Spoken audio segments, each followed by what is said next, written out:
Great, thank you so much. Mr. Baudet, do you want to kick things off by call to order and the quorum, or would you like me to do? Sure, let's go ahead and do that. Christine? Good morning, President Harabedian, Here. Ruben Osorio, Here. thank you, Dr. Yang-Ping Chen, Present. Francisco Kim, I'm here. Shudong Lee, he hasn't joined yet, Dr. Amy Mateki. Yes, present. Okay, we do have quorum. Great, thank you so much. We'll move on to item number 2, and welcome everyone. It is April 7th, about 9:10 a.m. Welcome to my fellow board members, staff, members of the public who have joined us. Great to be back.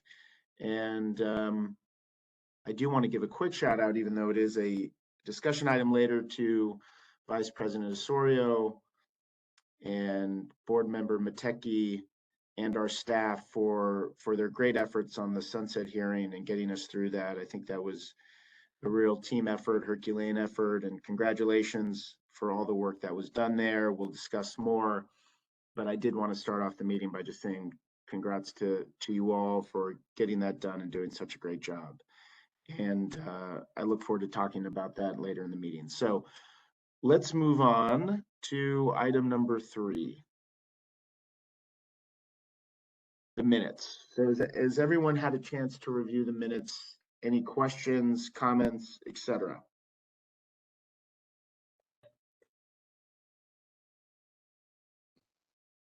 Members? Mateki. May I Please. speak? Oh, okay. Yeah, I did a review and I don't have any question. I can move to approve the December 2nd, 2022 board meeting minutes.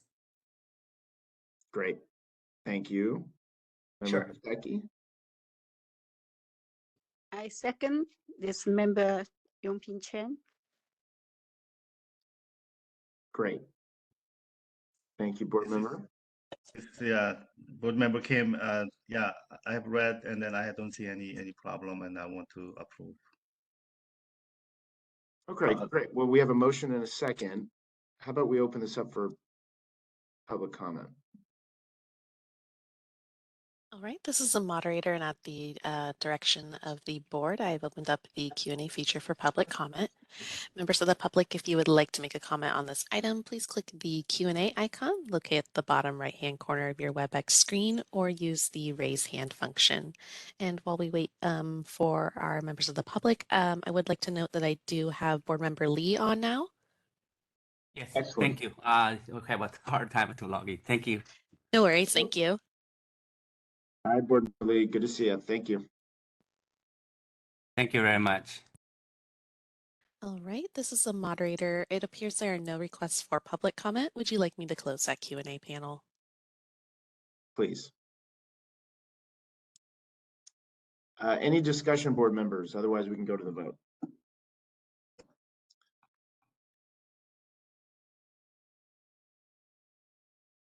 Sounds like we don't have any discussion. Let's do a roll call vote, please. Sure, we have President Mateki move to approve the minutes, and we have a second by Yang-Ping Chen. So moving to the vote, President Harabedian, Aye. Ruben Osorio, Yes. Yang-Ping Chen, Yes. Francisco Kim, Aye. Shudong Lee, Aye. Dr. Amy Mateki. Aye. All right, thank you. That does pass. Great. Thanks so much. We will move on to item number 4. Certainly. Can you hear me okay? Yes. Excellent. So for the first item, we have a strategic plan announcement. We are ready to start our new one, and I believe we have our director of the Solid office here to provide a bit of information and announcement on that. Can Solid team confirm that? This is the moderator, Sarah. For the strategic plan announcement, that's going to be myself and Anne presenting that today. Please. Yep. So I'm going to go ahead and borrow the presenter so we can switch over to the slides. All right. So to introduce myself, my name is Sarah Irani, and I'm a member of Solid Strategic Planning and Facilitation team. Today, I also have with me Ann Fisher, who is also one of our strategic business analysts, and she will be the person facilitating your strategic plan this year. Ann, I'll let you introduce yourself if you'd like. Just a quick good morning. All right, so I'm going to provide a brief overview of DCA's strategic planning process, and then I'll pass it over to Anne to give a little bit more detail on the specifics for acupuncture. All right, so what we'll do first is we'll kind of cover what, why, and how is of strategic planning. So what is strategic planning? Strategic planning is takes into account your mission, vision, and values, your goals, and the stakeholder field feedback. It'll also document objectives and initiatives that are important to you as an organization.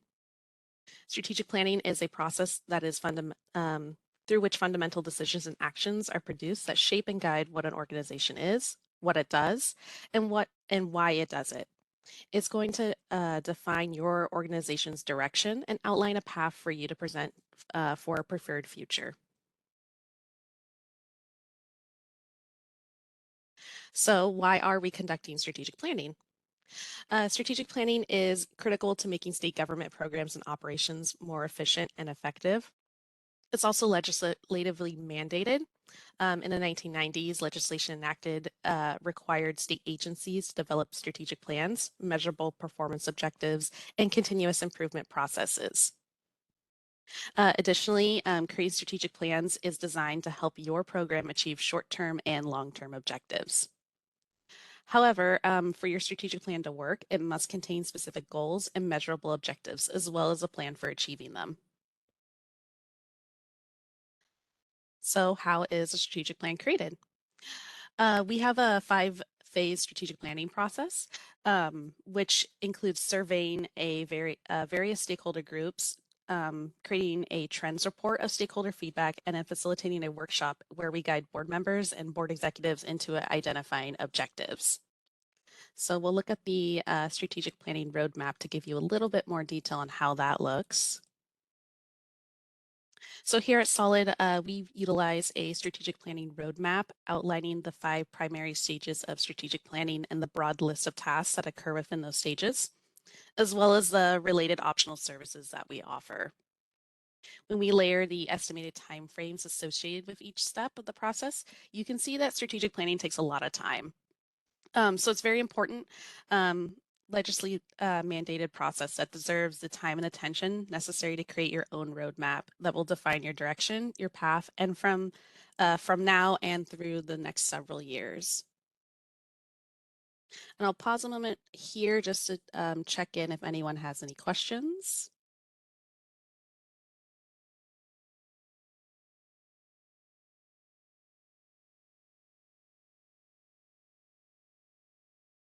Doesn't look like it. Thank you. All right.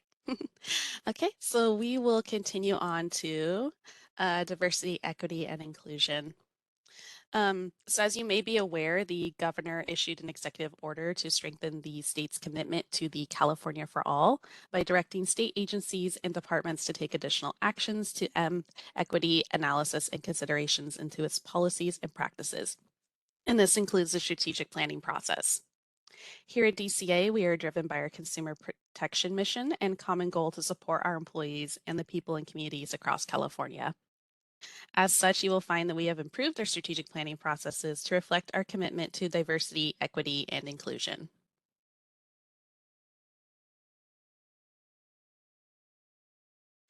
So by incorporating DEI, We have DEI and demographic specific questions that have been incorporated into the environmental scan surveys, and analysis of responses to these questions will be provided in the environmental scan report.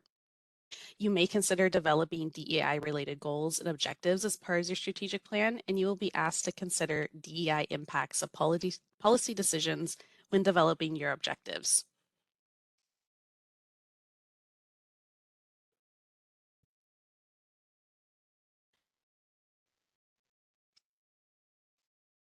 And then do we have any questions when it comes to incorporating DEI into the strategic plan? No, I don't. No, not for me. All right. In that case, at this point, I'll pass it over to Anne to kind of break down strategic plan components and kind of talk a little bit more specific towards acupuncture. Great. Thank you, Sarah. So the Department of Consumer Affairs uses guidelines that were established by the Department of Finance and then strategic planning best practices to provide a benchmark to evaluate the strategic plan and the planning process. So a sound strategic plan should evaluate where we are now, where we're going, how will we get there, and how will we measure our progress. So to start, we look at where are we now? And the answer to this is directed by your mission and your values. So the mission statement defines the purpose of your organization by explaining what it does. And here is your current mission statement: protect the people of California by upholding acupuncture practice standards through oversight and enforcement of the Acupuncture License Act. Sounds good. And then to continue the where are we now, we have a mission that defined what our organization does. The values define how you do it.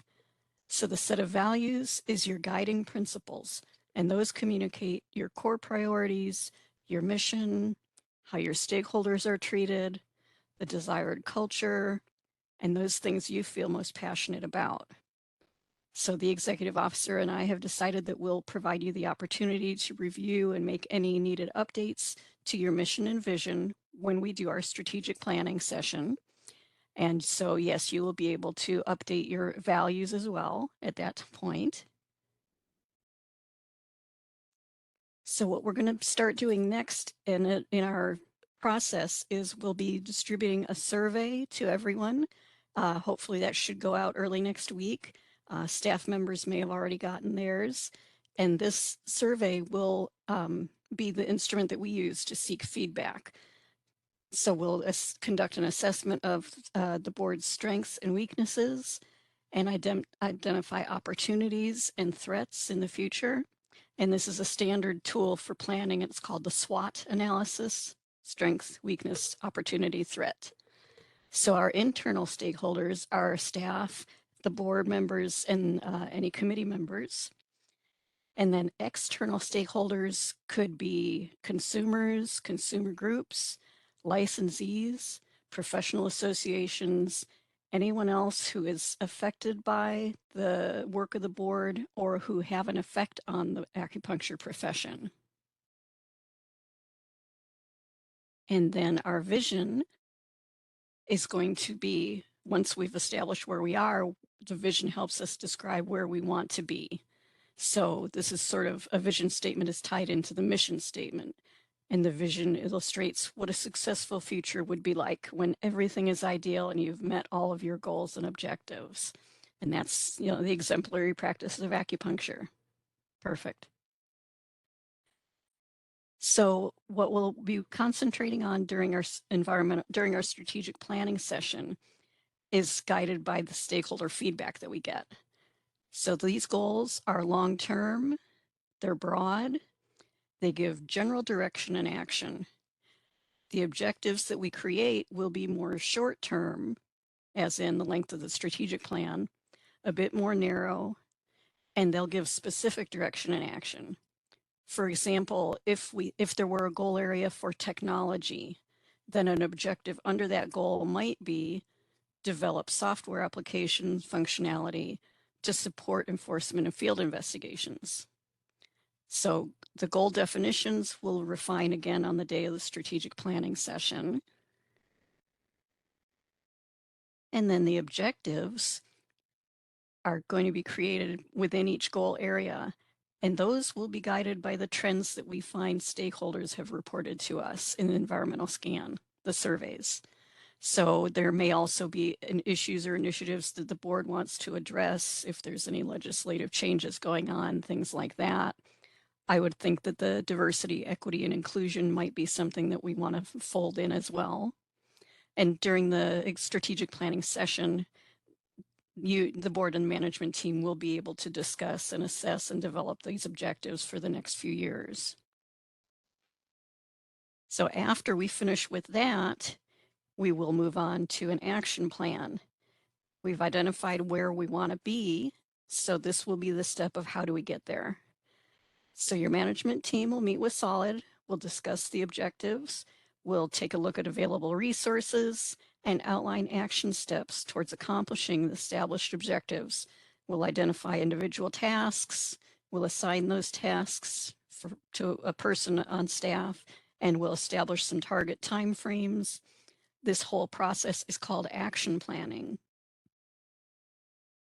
And then as a way of measuring our progress, we'll work on since the strategic plan usually lasts 3 to 5 years, we'll encourage everyone to use our tracking tools that we provide to report regularly to the board and track the progress of the plan. So are there any questions?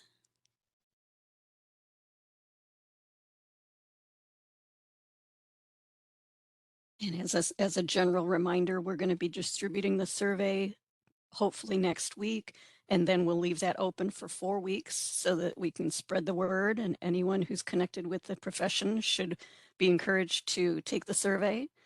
And then we'll compile our trends and our documents, and early summer, midsummer, we're looking at holding our strategic planning session. Great. That was going to be my only question, just on timing and process. So thank you. Absolutely. You're welcome. And for your board members, I will be sending you an invitation. I would like to interview each of you, so you can keep your eyes on your email, and I'll be inviting you to do an interview with me. All right, I think that's our summary of the strategic planning that we are getting together, and I'm looking forward to working with you. Thank you very much, Ann. And remind me, were you involved with our last strategic plan? And that was probably in what, 2017? 18? Correct. I was not. Okay.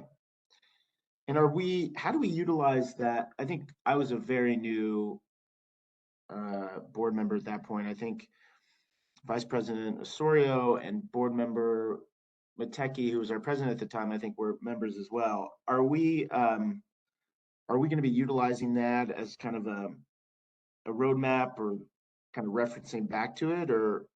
Exactly. Yes, the hope is that any issues identified in Sunset, any issues that are coming up will be addressed, and then periodically the executive officer will report to you on how things are going.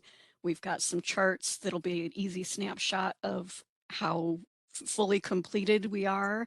As time goes on, everything should ideally ramp up to 100% completed, so that you can keep an eye on where there might be delays or where things are going better than expected. Excellent, thank you. So let's open this up for questions, first from board members and then staff if they have any. This is Member Kim. Go ahead. I'd like to ask a question. How long usually from other boards, like it's the normal process period? Like, how long will it usually take to make a strategic plan and action plan, and to lay out all other legislature and Right. Oh, thank you, Sarah. I was just going to say, we've got a slide that gives some estimated time frames. We're hoping that we'll be able to meet in early July to do the planning session. And then the board will need to approve the actual strategic plan. So that would be whatever your next, probably early fall board meeting. And at that point, we'll do action planning with the staff. I don't see any problem with having this completed by the end of the year, probably maybe a little earlier. But it is certainly a months-long process for everyone, and that's just the nature of the beast.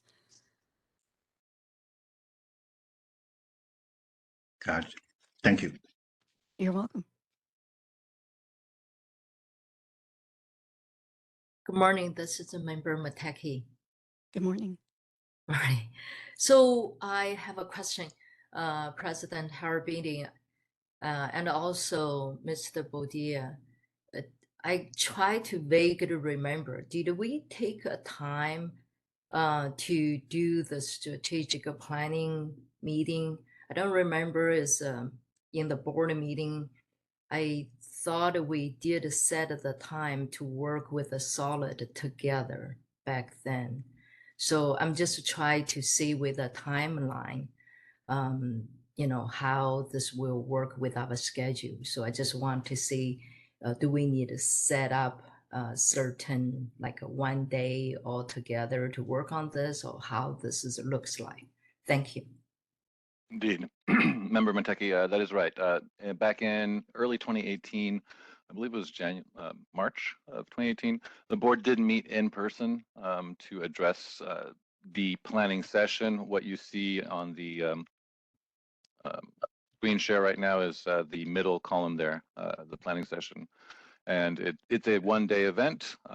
We could also make it a 2-day event where one of the days is the strategic planning session and then the next day is a board meeting, depending on how board members want to participate. I encourage, and I'll be working with President Harabinian and Vice President Ruben Osorio to plan that day, and we'll see if it's an in-person meeting. Right now, the exemption for Bagley-Keene Act goes until the end of June. So if the meeting's happening in July, we will be able to, we'll have to meet in person. But as we'll see later, there's additional legislation that may allow for the continued remote meeting. But for something like this, it wouldn't hurt at all to be in person. Does that address your question? Yes, thank you. No more questions. Thank you, Member Mateki. This is board member Yongping Chen. May I? Of course. Of course, go ahead. Okay, thank you. So seems we have 4 weeks time window for the for everybody for the survey. So how to conduct the survey? That's my question, and let more stakeholders know we are doing survey. How do we get the this word out? That's a great question. Oh, sorry. Go ahead, Ben. Thank you, Ms. Fisher. We are working with Solid to reach out to all of our stakeholders. We reach out via our listserv, and also our lists of, we'll be reaching out to all our licensees, our CE providers, to the training programs we've approved, our tutorial students and supervisors. So all of our major stakeholders that we work with directly, the professional associations that are listed on our website will also receive an email should they have one registered with us as well. Thank you, Ben, for your. Oh, and in addition, DCA as an entity has become much more interested in getting a full picture of our stakeholders' input. So at the bottom of the main DCA webpage is a section about strategic planning. And if you look up the Acupuncture Board, I believe next week we will have populated the address for the online survey. So anyone can click through if they notice it that way. And there are hopes that DCA's social media account will also distribute the link.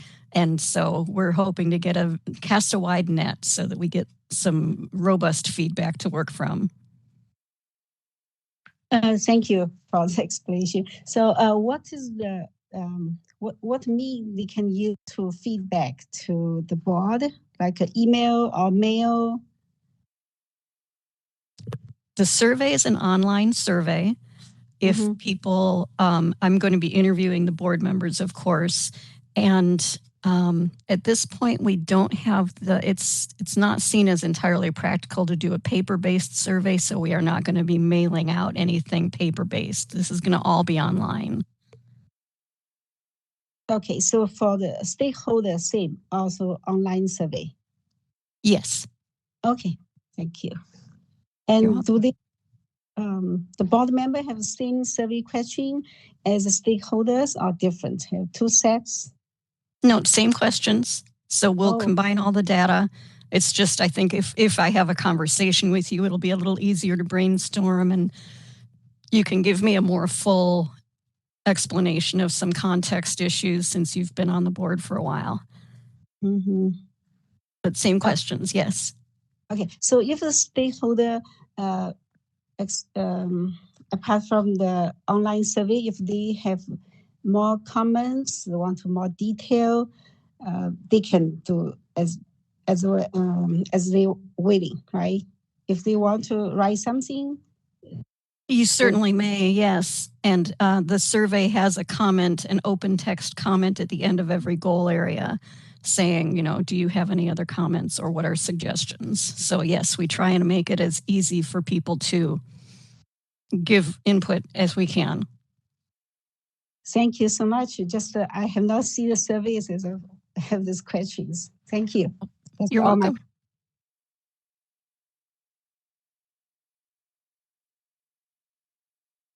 Any other questions from the board members or staff? No questions from staff. Great. Why don't we open this up for public comment? Certainly. All right, this is the moderator, and at the direction of the board, I've opened up the Q&A feature for public comment. Members of the public, if you would like to make a comment on this item, please click the Q&A icon located at the bottom right-hand corner of your WebEx screen or use the raise hand function. And I'll pause a moment to allow the public time to access these features and submit their requests.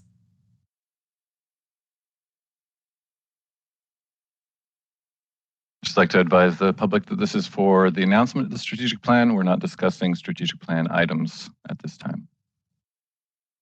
All right, and it looks like we do have one request for public comment from Neil Miller. And Neil, you'll be given 2 minutes to speak and a 30-second warning. Please click the unmute me button when the prompt appears on your device.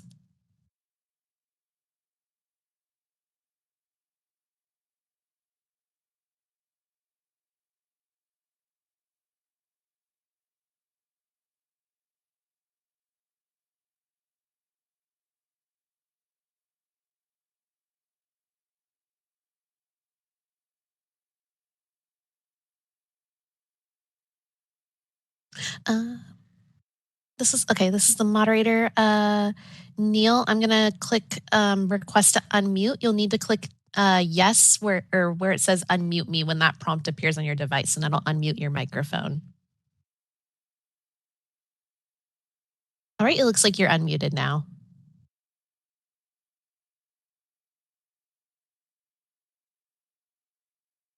Oh, looks like you muted yourself, so let me try one more time to request to unmute. Unmute me. Can you now hear me?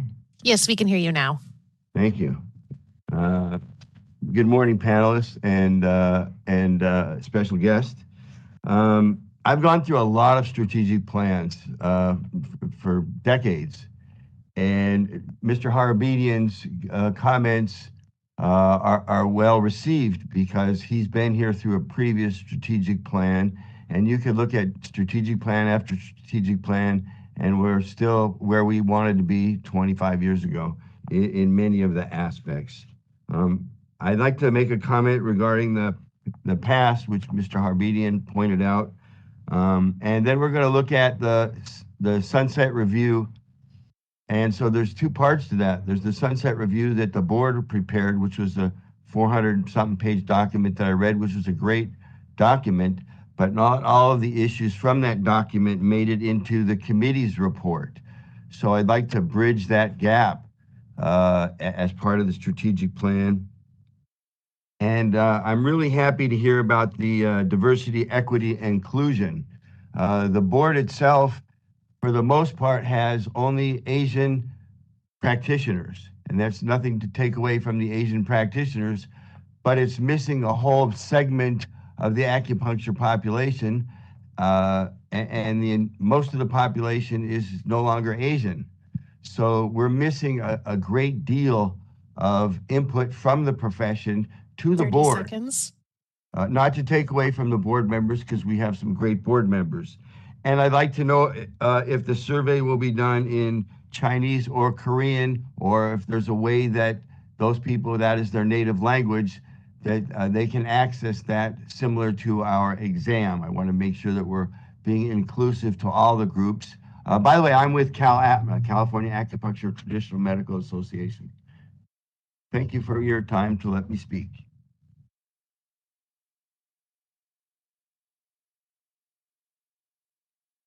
All right. This is the moderator. It appears there are no further requests for public comment. Would you like me to close that Q&A panel? Sure. Thank you. And thank you, Neil. I think those good points made there and the good question about the language. So can we just answer that? I assume and I hope that the survey is going to go out in multiple languages. Is that correct? At the moment, it is just in English, but we can look at translating that survey as well. And in your experience, is this something that is done for strategic plans?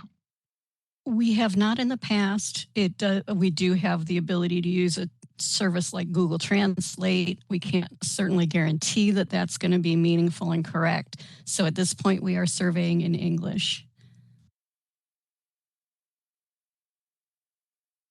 Yeah, that's something we should just talk about. I do know from many of kind of the state of the occupation surveys and studies that we've done that a fair amount of the acupuncturist members in the community do, while they may speak English, English may not be their first language. So I do think that's something to discuss. Agreed. And I think we can do it. We may just delay the environmental scan a couple of weeks just so that we can go. We do have a translation service that we've contracted with for the board's needs. And so we can definitely work with Solid to ensure that we have a survey in each of the languages. Wonderful. Excellent. Okay. Thank you. Any other comments, questions before we move on? Yeah, this is a member Mateki. Go ahead. Thank you. Yes, I fully agreed with the language. I think this is where California very unique. We do cover other language, Korean speaking and Chinese speaking. Just from my personal experience, I know those group of the patients, they like to see their own provider. I think, majority of the provider can communicate with English in English, but if the survey have, their own language will play a role to help those providers more understanding the future, the board plan and actions. Appreciate the board president and everybody on this issue. I know, especially we are doing expanding this diversity, inclusion, and equity in our strategic plan. So I think this is a very good move. California should be proud of it. Thank you. Thank you. And we'll definitely be a pilot program with Solid on getting this out in multiple languages. We'll report back to you, President Harabidian, Vice President Osorio, on this as it develops, and then to the full board when we meet next. Excellent. Thank you, Ben. Budget update. And thank you, Sarah and Ann, for that. Thank you very much. You're welcome. Yes, thank you. Certainly, President Harabidian, members of the board, on to item 4B, the budget update. If you take a look at the board meeting materials, our current fund is in the green. And if you can take a look at the second document, you'll see that our reserves will be peaking this year at 12.7 months in reserves and then anticipated to start declining. However, compared to previous years, we are doing much better in terms of reserves. A healthy reserve is anywhere between 3 to 9 months, or 4 to 6. Like, there's various ranges, but I think we're well within it. Currently, we're showing at budget year, which is 2023 to 2024, +2, so 2 years from that, at 8.2 months of reserves. So we are doing well. Any questions from the board members?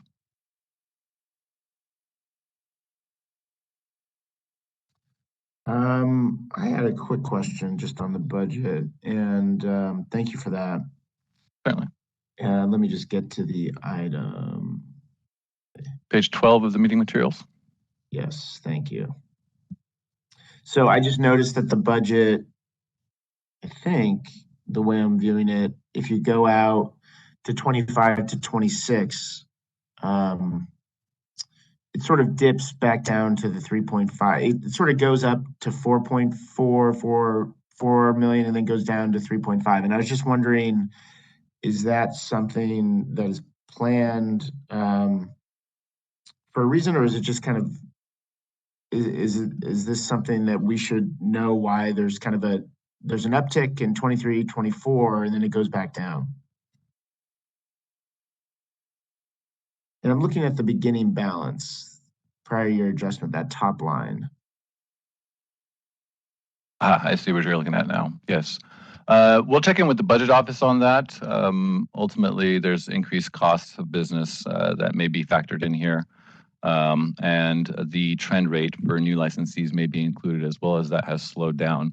And that is the main income for the board. So, but we can definitely inquire with the budget office and get back to you for the next meeting.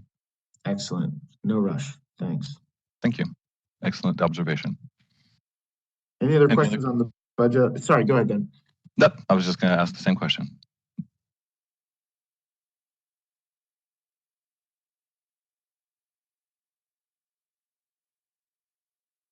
Hearing none, may I move on to the staffing update? Yes, please. Excellent. We just filled the second enforcement position actually this week, and so they started this week, and we're really excited to have a fully staffed enforcement unit, and we're moving into training right now. So it's very hopeful, exciting to see that the enforcement unit will be moving forward fully staffed. We do have one last vacancy. I'm sorry, we also did fill our office technician vacancy as well. So we have technician support for our licensing and enforcement unit. And we have a half position for special investigator, which has been challenging for us to really utilize. And so we're looking at ways to work with that position, perhaps a reclassification to support additional technical services and enforcement, for example. But we'll get back to you as we are able to turn to that one. And that is it for the staffing update. Actually, I do want to note that we'll be receiving a new legal counsel in the coming months. We're very grateful for working with Mr. Marcroft and his expertise, and we'll be welcoming a new legal counsel, Kayla Watson, as for the next meeting. So, any questions, members?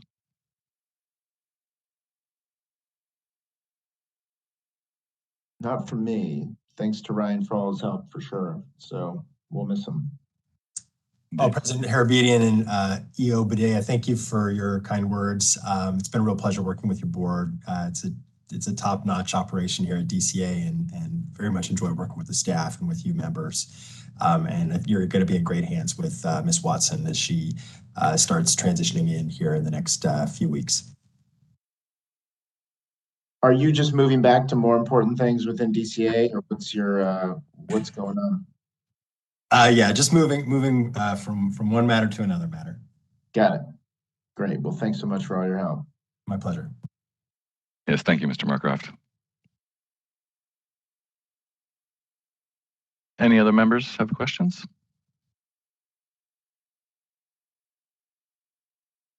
Hearing none, we can move to the business modernization update. Please. Mr. Hurt, if you would kindly provide us an update of where we are with the current business modernization efforts. I'd be happy to, Ben. And good morning, stakeholders and board members and staff on the line. So our business modernization efforts began in 2020, and we continue to work with our partners, the Office of Information Services from DCA, in Lumen, the vendor, our software vendor who is providing the development, and our cohort groups that are part of the BMC1 group, which include the Board of Chiropractic Examiners, Bureau of Private Post-Secondary Education, the Bureau of, the Board of Professional Engineers, and then also the Acupuncture Board. So we're all working together, so it's quite a crew there. The project has moved from the initial development stage, which there was a highly supervised process with the California Department of Technology. And we've transitioned into the maintenance and operation phase of the project. But also with the maintenance and operation phase, we're going to do continuous development too, because there is some modules to continue to work with, and there's a process for dealing with that. So currently, right now, we're continuing working through our continuing education module, which has been live for a bit of time now, and so we're getting to see how that is functioning, and we're continuing to improve it.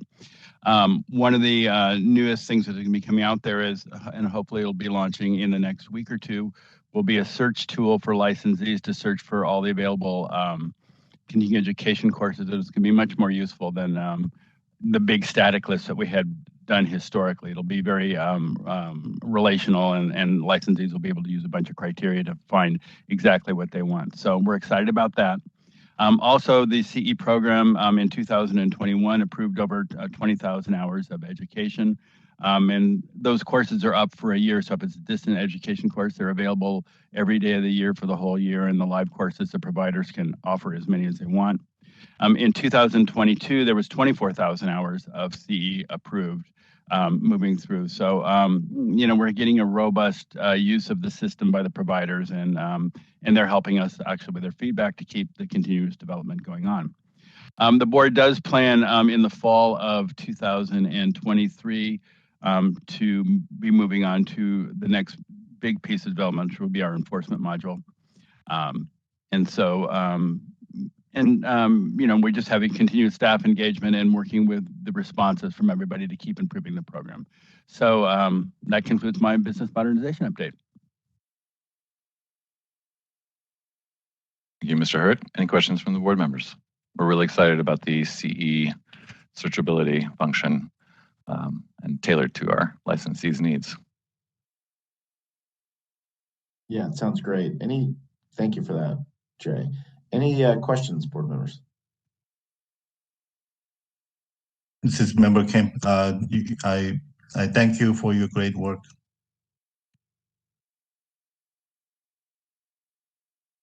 Thank you, Member Kim.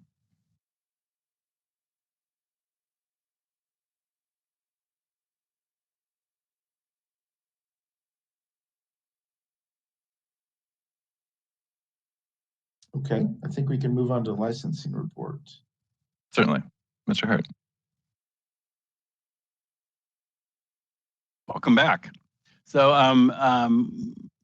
the materials are in the board meeting packet about our licensing statistics for quarter two, fiscal year 2022-23 Q2. And so I'm just going to start off with our clear licenses was at 11,667. And that's a total of a renewable license. So that would include any delinquent license or anybody on inactive for the total licenses that can be renewed. We had a total of 7,473 active licenses. We have a total of 2,395 inactive licenses. 1,809 delinquent licenses and 52 canceled licenses. And that's the basically licensing report for that section of active licenses or people with licenses. So for new licensing, we had a total of 76 new licenses processed. There was no denials of that. For the total of the Q2 license renewals, we had a 1,669. For wall licenses, The total number of active wall licenses are 3,867. Initial wall licenses purchased in Q2 was 538. And there was 119 wall license renewals. And the wall license renewals are just starting because if you remember the way the wall license came in, licensees were required to purchase a wall license on their first renewal cycle after 2021. So now we've had that period and there people are starting to renew. So we expect that number to be the dominant number moving forward at some point. And then moving on to continuing education statistics. The reason the Q2 is blank is we're right now, we've been between our two systems, and so we are developing some really good data capture tools, and again, working with the Office of Information Services. And I can't really roll them out now, but I'm really excited about that. It'll be really relational, accurate, transparent data about what's going on with that. So we'll update that as soon as possible. I do have some results in there, but I don't want to share them until we've completely vetted them. So that just explains what's going on with those stars sitting there. So then moving on to the acupuncture educational and training programs, Q2 for 2023, we received 2 applications for board approval of curriculum. There were 5 applications for board approval of curriculum that were deemed incomplete, so that just requires a resubmission. And then during Q2, there was no approvals of any applications for board approval of curriculum, and no programs lost approval. So for acupuncture tutorial training programs that have been approved for the fiscal year 2022-23 for Q2, we received 6 applications for new programs in that period. There were no approvals during Q2. There was 3 completed program and no terminated approvals. We have a total of 48 active tutorial programs moving along. So, and that completes the basic education and licensing stats. I'm going to go ahead and move on to the CALE results for the period of 7/1/22 through 12/31/22. So that's that last 6 months of the year there. And I'm just going to go right down to the bottom numbers there, and then people can look at the individual schools and make their assumptions on that, or make their own determinations on that one. But for first-time test takers, there was 140 passes, 64 fails. That ended up to be a 69% pass rate. If we took retakers and first-time takers overall, there was 158 passes and 93 fails, so 63% pass rate on that. And then if we move on to looking at the same things by language, we don't have first-time and second-time results, but we do have it by language. And so you can see the various language. Chinese language takers passed at 67% in Q2, during this 2 month or the 6 month period.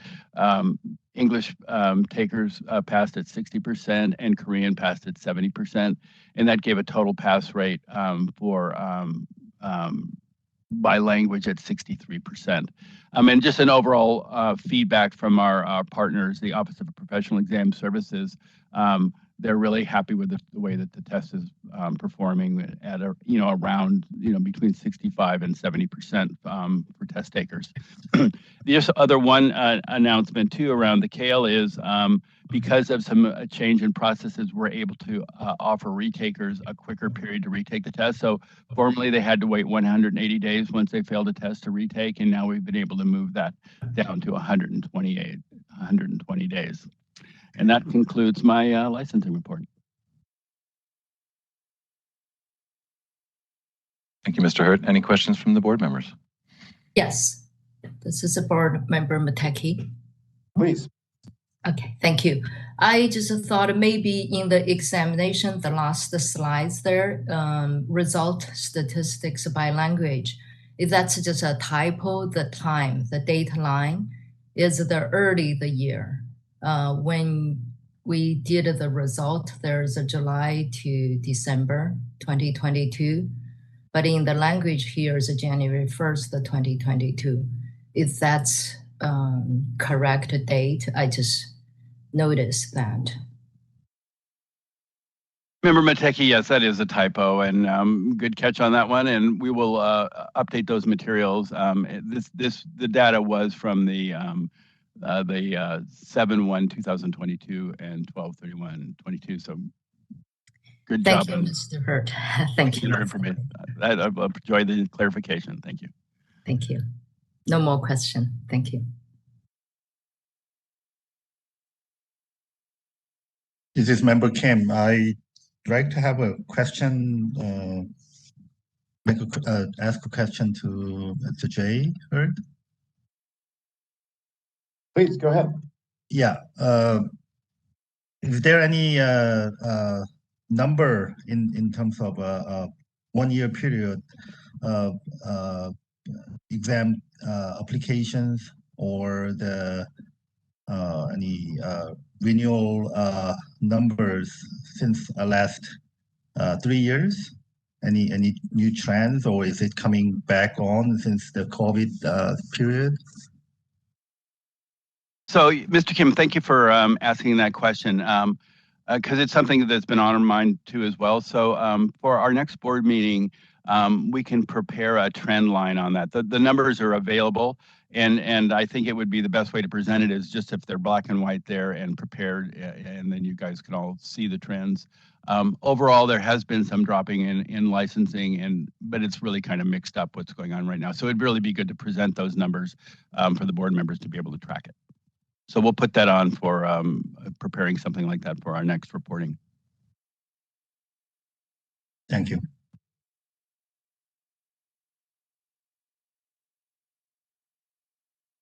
Any other questions, comments? Actually, President Harbini, I have one more thing to add. Through the DCA's open data portal, which is available to everybody, you actually can look back using that tool back a number of years. So if somebody's really itching to look at those numbers and those trends right now, they could go ahead and access that open data tool that's available from the DCA. Great. That's good to know. This is Member Yongping Chen. Hi, go ahead. Thank you. So I looked the number, the examination, the initial first time takers and retakers compare with the pass rate. Actually, I saw the pass rate of retaker is lower than the first time the pass rate. So is that, I have a question to ask Mr. Herder. Is that indicates that some students they cannot pass, just cannot pass? Maybe third time still cannot pass. Thank you, Yongping Chen, for that question.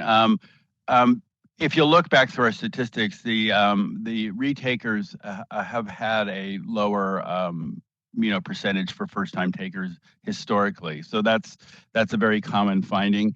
And as you mentioned too, the staff has seen the more you take the test and not pass, the less likely you're going to get through it at some point, except if you go back and get some kind of, extra training or extra intensive or something along that line. But we have had people pass on the fourth try, very few of them. Like once they get to 3, it seems like that it's a much steeper curve on that one. And so that does kind of affect that. So that's kind of what I can say about that. Hopefully that answers your question. Yeah, thank you. I just say, is that a number indicate? So do you have stat like who's not passing, like those people? Is that indicating some people just like learn slower? Some people just pass one time, learn faster, and some people just supposedly, if you take second time, you learn more, the pass rate should be higher. That's what I'm thinking, the reasoning. I don't know if that's logical. I think that there's some reasonable, but we don't really have hard data on that stuff. So we could pull like multiple test takers and look at that and see that we would be able to pull that data. But it is true. Once you've seen the test, it does kind of tip a hand for the next time. So if there's that can be really helpful. After the second time, though, then if you've seen it and you can't get through it, it does indicate something. But we can't really make any assumptions about those individual experiences. We don't really have any real clear data that can say something. But I think it's kind of a reasonable assumption you're making. Mm-hmm. So one more question. So is there any, or are there any of them like after 3, 4, 5 times cannot pass, they give up? I can't really answer that with any accuracy, but again, I don't know. Some people take it a lot. There's no limit right now on how many times you can take the test. So I mean, people have done it many times and not gotten through. So that's about all I can comment. Oh, maybe school has all the schools. Maybe they have some statistics, or they have some information about their students, graduates, and how many of them pass the second time. Maybe they have that information.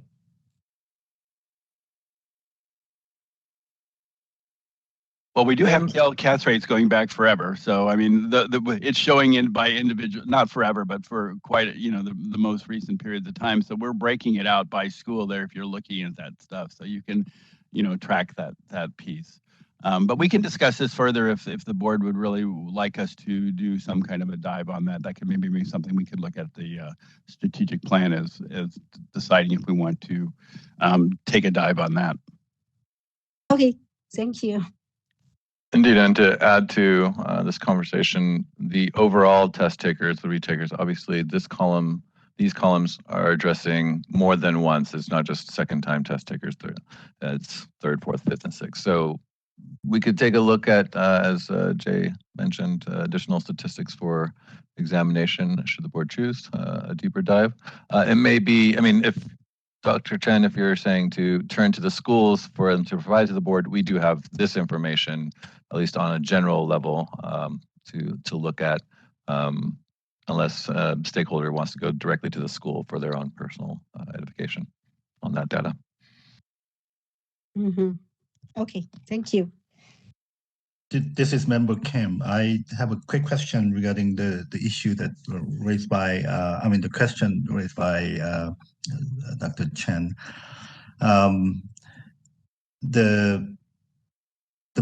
Those exam takers, if they take more, then maybe it's not just matter of knowledge base. Maybe it's I think it's the format of the KO exam. Mr. J. Hurd, do you see the same pattern in NCCAOM exam? Because if maybe it's the KO's unique exam pattern format that asking the case management or the more like didactic thinking process in terms of making diagnosis and treatment plan. Is that the reason you think? It's hard to speculate, and we don't have NCCOM data like that at all. We're completely independent in terms of our exam processes. So I can just leave it there. Yeah, but didn't we have the comparison study a few years back? Indeed, we did have an audit of the NCCOM examination at the time. This was 2015, end of 2015, beginning of 2016 is when it was presented to the board. I believe the investigation or the analysis took place over most of 2015. However, we didn't do an analysis of statistics of, as far as I recall in that document, of the test takers. So that would be a different kind of analysis. We can see if NCCOM has exam statistics, but we definitely don't have experience analyzing their data for that. We will be looking to conduct another audit in the coming years of the NCCAOM exam, as was previously as discussed in the last few years when that came up as an issue legislatively. And we can look at including analysis of examination if that is the case, or work with OPS and see how we can address this in that new analysis. Thank you. Certainly.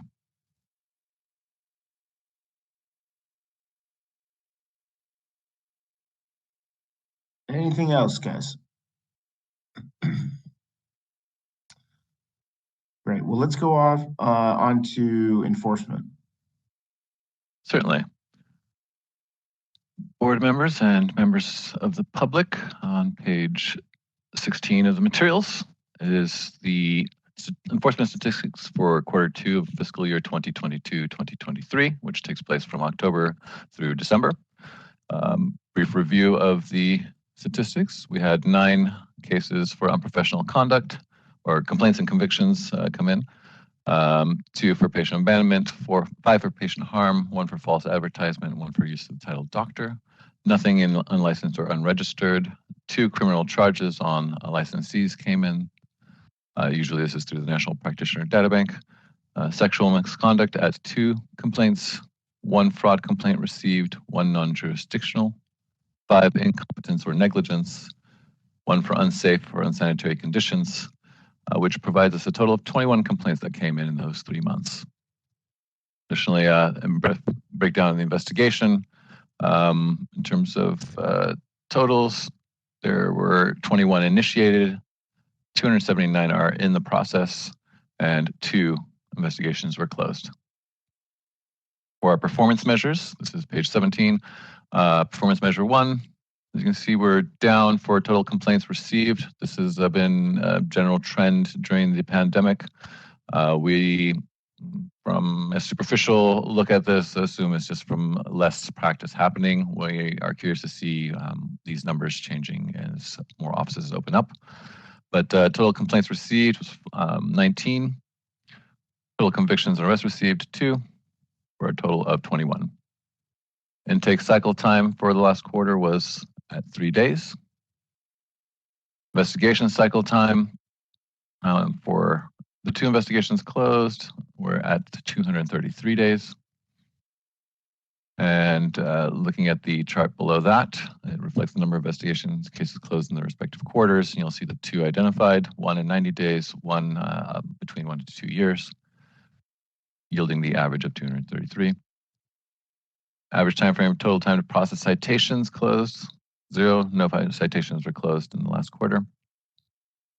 1 item was at the AG, with the close at the AG with a cycle time of 1,264 days. This was a very complicated case, and we're happy to see it closed. In terms of AG cases pending, none were initiated, 16 are pending, 1 was closed, and there was 1 voluntary surrender. For the noted case that closed, that 1,264 days, you'll note that it is listed in the second to last chart as taking over 3 years. That is that case. And there were no Penal Code 23 or interim suspension orders issued. Any questions from the board members on the enforcement report? This is Member Chen. So from this number, the percentage up to 90 days, that's increased 47%. So that number really looks good. And I think the board staff, together with the Attorney General's office, really did a good job. For my personal experience, I just feel like the case is closing ready for board to vote 1 by 1 comes more frequent, especially this year lately. So, and reflect the number here. The short time period of process increased 47%, and the longer time decreased. So this very good trends. I see that. Thank you for our hard work of the staff. Thank you. Thank you, Member Chen. I will be sure to relay that to our staff. The enforcement analyst that has been working with us started in November, so this has been very encouraging to see a lot of the movement in enforcement. And as you noted, there have been a lot more mail votes to close cases out. So We appreciate your comments. Thank you.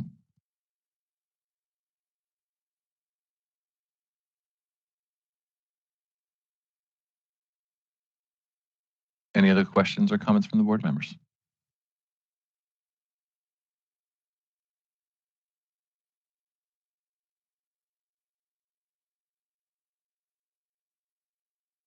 Great. Well, let's open item 4 up for public comment.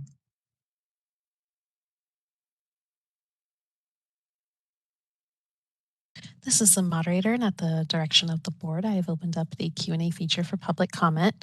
Members of the public, if you would like to make a comment on this item, please click the Q&A icon located at the bottom right-hand corner of your WebEx screen, or use the raise hand function. And I'll pause a moment to allow the public time to access these features and submit their requests.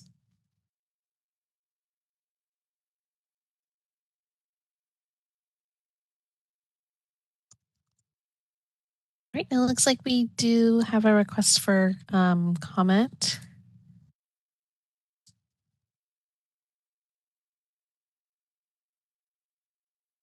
And then 1 second.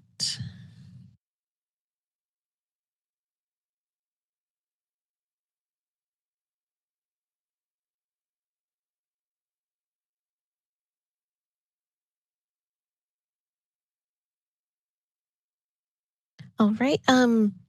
So we have a request for comment from Neil Miller. And Neil, you'll be given 2 minutes to speak and a 30-second warning. Please click the unmute me button when the prompt appears on your device. I assume that I'm unmuted.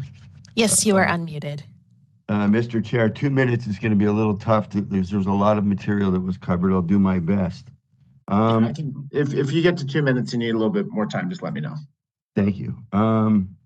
The budget, I wanted to know how much of the budget is dependent on continuing education. With the new changes in continuing education, there are a lot less providers. The fees are going up, but I know that Jay said there wasn't a big change, but we in the profession have noticed a huge shift, and a lot of the people in the nation are not going to be renewing to be providers in California. I mean, that's just a talk amongst the stakeholders. So I was curious, or at least to have you guys pay attention to how much of the budget is related to the money that you're getting, and with the new fees you're getting, if you added that into the projection. I'd like to say that it's great that you have the new computer modernization for CEs. That will be an advantage to the stakeholders. As far as the enforcement and the new fee for wall licenses that's going on for a couple of years, you're all aware that I think that this was a waste of time, and I would like to get some sort of data back from the board, because you added that fee for a particular reason, and I'd like to get some feedback at the next meeting or so on whether or not that's working. We have 21 complaints, and I'd like to see a better breakdown of that so that we could be a little bit more proactive and bring some of those complaints down. We need to get the word out to the profession a little bit better. 30 seconds. There was a question about taking the test and whether or not there's a difference between COVID and not. And I'd just like to point out to the board the effects of COVID on new licensees, that the quality of the new practitioners is less, and something not everybody wants to talk about, but I'm hearing about it a lot from students, that they feel that they somehow are not as prepared. And a quote from one of the students the other day was, during COVID, they taught us not to kill someone and how to pass the exam. And it's sort of a feeling that is throughout the profession amongst a lot of the students. And I think that the board should be aware of that, because we do this exam to protect the public, and now people are just trying to study to the exam as opposed to studying to be great doctors. And thank you for allowing me a little bit of extra time. For Francisco, Mr. Kim brought up the idea of comparing the KO and the NCCOM. I'd like to let the board know CalAtma has copies of all of that data, and I will be sending this off quick to Ben, and he could distribute it to the board and Mr. Kim, so he could understand what the comparison was several years ago. And Ben, you said that that you were going to do another analysis, that we had done another analysis, and there was another analysis coming up. I have two questions. Neil, one more minute, please. Thank you.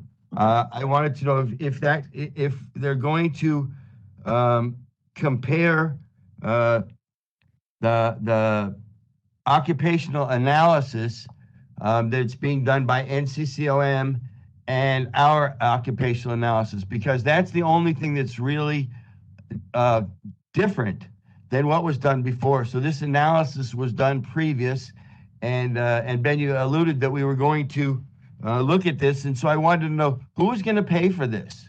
If there's a study to look at this again, who's paying for it? Because the study was done, all the materials are the same. The only thing different was the two occupational analysis, and that wouldn't be that difficult to look at side by side and answer Mr. Kim's question and the stakeholders who want to know as well what would be in the best interest of protecting the public and the profession. Thank you very much for allowing me the extra time to speak, Mr. Chair. Thank you.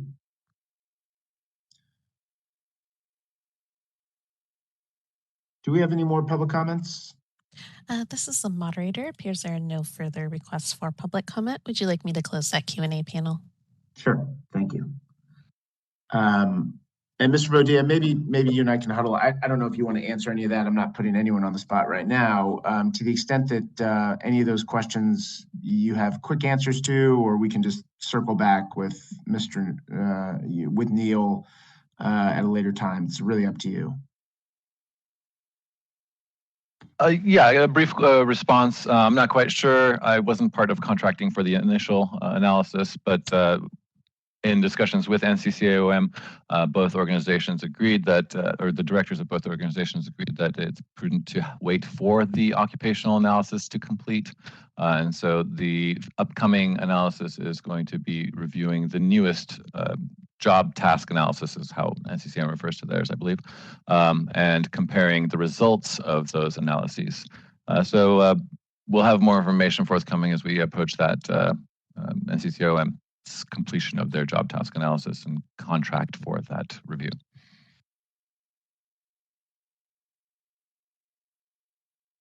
That is all. Okay, thank you. And then and then on the that wall license issue, I know Neil's brought that up a couple times, but we can discuss offline about that. Yeah, we can definitely be looking at those numbers as they're coming in. We are looking to track them, and we'll see when we can have. I mean, we want to have meaningful data to analyze, so we need a little bit of time to collect that data. The wall license did start in 2021. Here we are, just a little over 2 years later. So, and we're coming out of a pandemic where a lot of folks were closing their offices and therefore did not need to have that. So. At this point, we do need a bit more data, but we are looking at those numbers and can provide them once they start being more analyzable. Got it. Thank you. I don't think we need to vote on this. Any further comments before we close this item from the board members?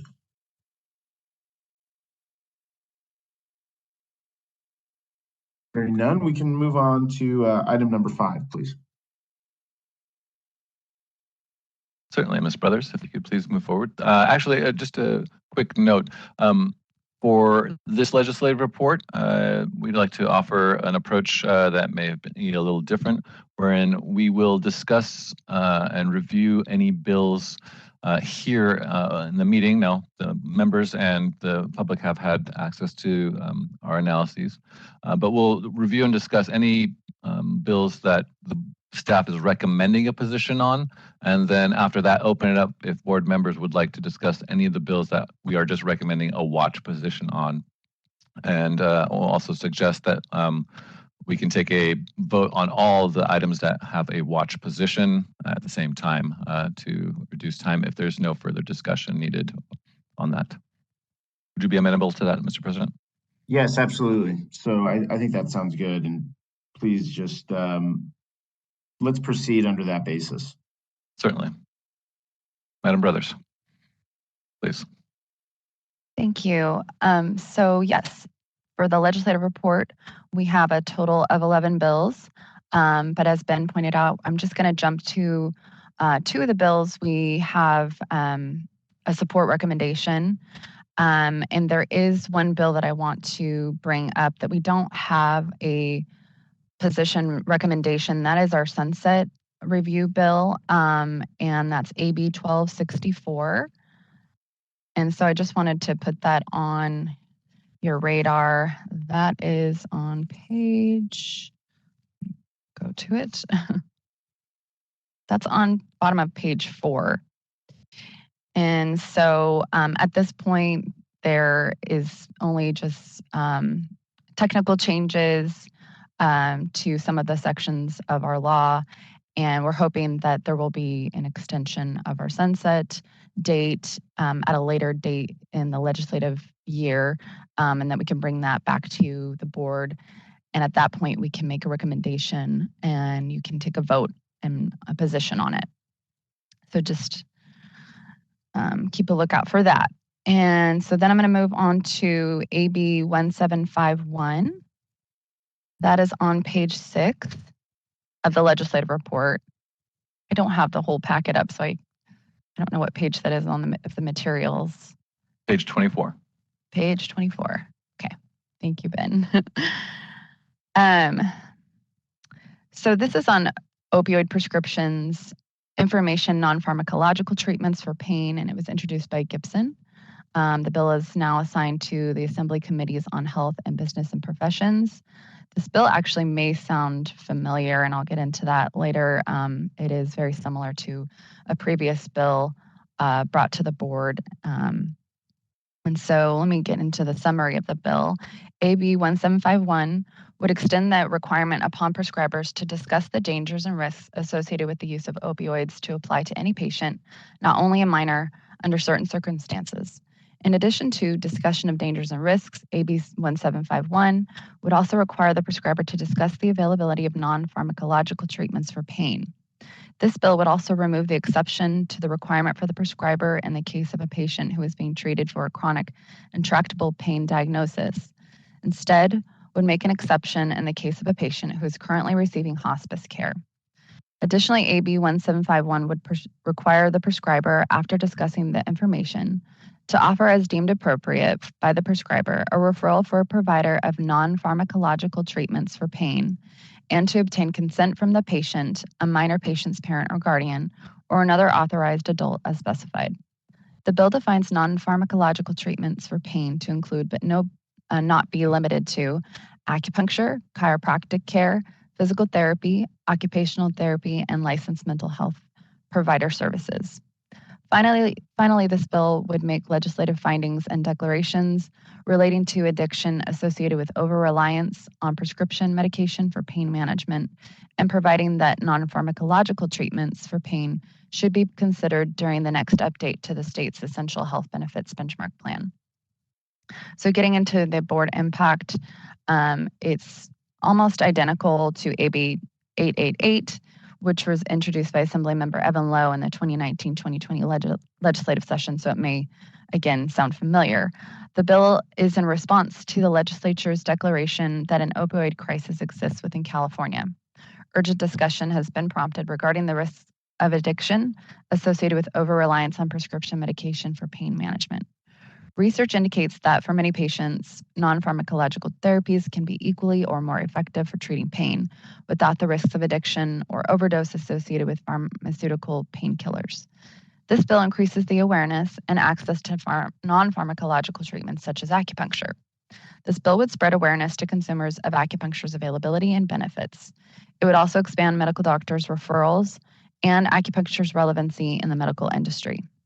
This bill is not expected to impact the board in a substantial way. It is possible that if patients who are currently managing pain through opioids are referred to non-pharmacological treatment through acupuncture instead, that the volume of complaints we could see an increase in the volume of complaints just by expanding more treatments.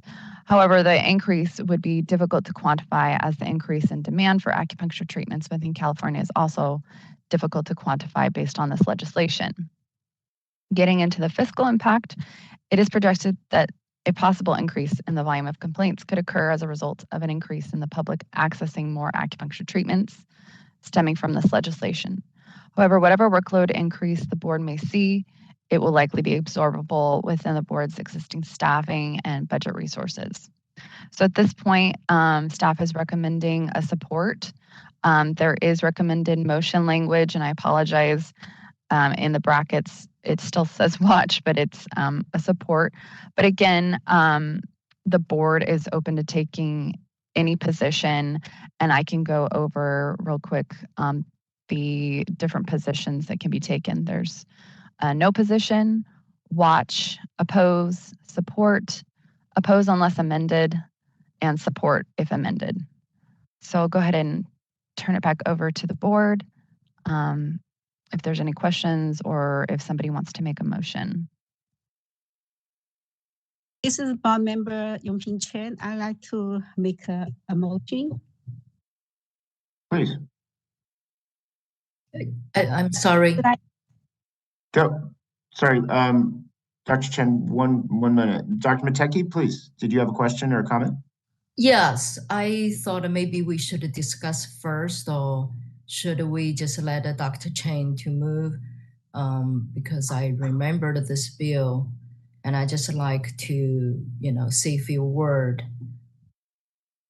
Okay, yeah. Why don't we let's let Dr. Chen finish her motion, and then that's fine. She can make her motion, but then we can discuss it as the motion is pending. Perfect. Thank you, President Harbidi. Thank you, Dr. Chen. Thank you, President Harbidi. I move the acupuncture board take a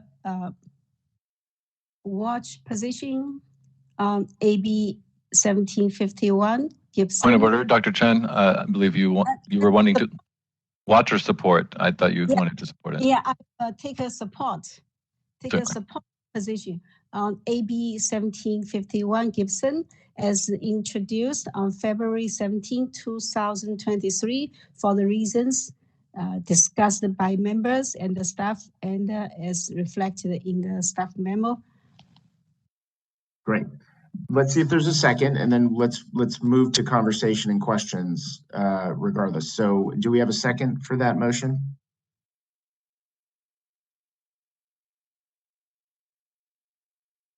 And we don't need a second at this time. We can move forward and discuss it as well. Let's do that, yeah. But the motion is on the table, and we can receive a second at any time during this discussion. Great. Okay, Dr. Mateki, please. Thank you, President Harbini. So I just want see, I think this bill, it will help patients and help providers to help manage the pain, especially, I'm dealing with the cancer patients. There is a huge demand, for non-pharmacological pain management therapies. Here I would like to see as if Ms. Brothers can, do you know right now currently who's opposed this bill? I know in the back when Assembly Member Lowe introduced the AB 888, at that time, the senator, the former Senate, Dr. Richard Pan, I remember he did very supportive. There was some kind of language he mentioned from the physician world. It will increase their time or work, some kind of the unproceed, they worry about that there will be, lawsuit or some kind of the language involved. But he was all very supportive. So if Ms. Brothers, do you know if I want this bill? Let's see, I would like to support this bill, but I just don't want what happened to AB 888, on this bill to be happen again. So is there something we can reach out, to see who's out there oppose this or have a concern about this bill? Yeah, when I do look up the information for the bill, it doesn't have any registered support or opposition at this point. It's likely going to go to committee hearing and there will be an analysis posted. And I'm sure at that point we can see if there is any registered positions of support or opposition. You can look up the prior bill to see who at that point was in support or opposition. But again, that's a different bill, although it is quite similar. But yeah, there is no current information on this bill, unfortunately. Yeah, especially the part with currently the works comps, for pain management. There's a lot big support for non-pharmacological therapy involvement because of the cost, the saving. So I'm just I really see the potential with this bill will help a lot of my cancer patients. Will raise the awareness to include, this type of therapy available. So I would appreciate, to get more information on it, how we can help and support get this bill to move forward. Thank you. That's all my comment. Thank you, President Harabedin and Mr. Boudia. Thank you. Thank you, Ms. Brothers. Thank you, Dr. Mateki. As part of that, did you want to, if you are in support of it, did you want to second Dr. Chen's motion, or do you want to wait? I would like to wait. Okay. Thank you. Okay, any other comments, questions? President Harabedin, if I could just have a moment for an informational note on the materials.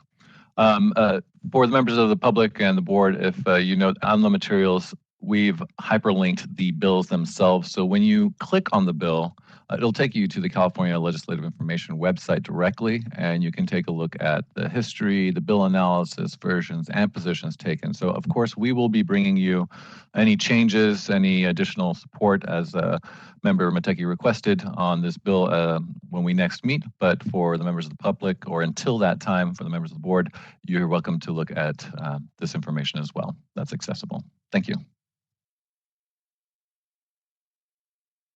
Thank you. This is Member Kim. Yeah. Go ahead. Yeah, thank you. Yeah, I see this bill as necessary because it was initially introduced a few years back after this opioid crisis was raging on the whole nation, and then I'd like to make support or second to Member Chen's motion, because this is something that for the public's health and help their well-being. So I would support this bill. Point of clarification, Member Kim, are you seconding right now? If we second right now, my understanding is that we have to move into discussing this motion, or if we want. I'm sorry, then I'll wait. I'll wait until all the discussion is done. Certainly. This will allow for other members if they would like to make any additional comments on just a general statement. Yay, nay.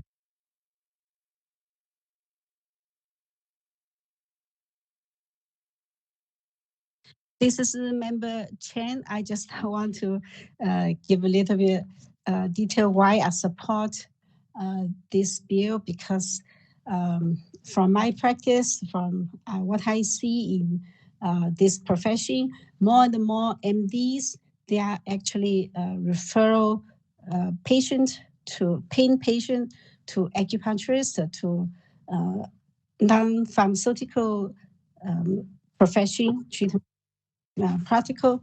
So a lot of patients, they have pain, but after a while, they're taking the pain meds, and the side effect are addictive, and they don't want to keep taking the pain meds. So they went back to doctors, and MDs have nothing else to offer them. Some of them, they don't want to get a surgery. They want to try something else first. So that's really nice for the patient to get information and the recommendation, or at least the information from their trusted primary care doctors, or mainly the primary care doctor or family doctors. So a lot of patients came to the acupuncturist as the last resort, and a lot of them said, I wish I knew before, long time ago, so I don't take this long route, suffer so long time, and waste a lot of medical resources.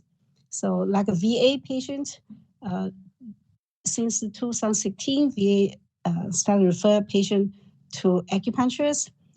Actually, I see VA patient sometimes 2 to 3 a day. That's a lot.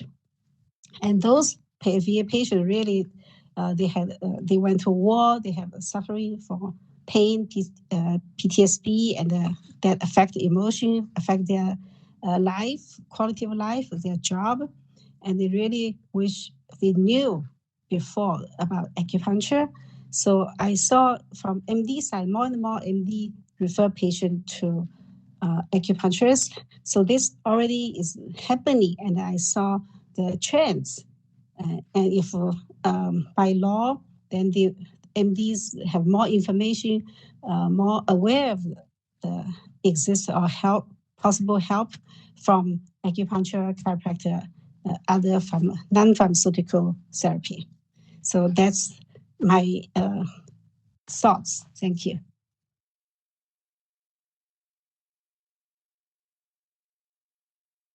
Thank you.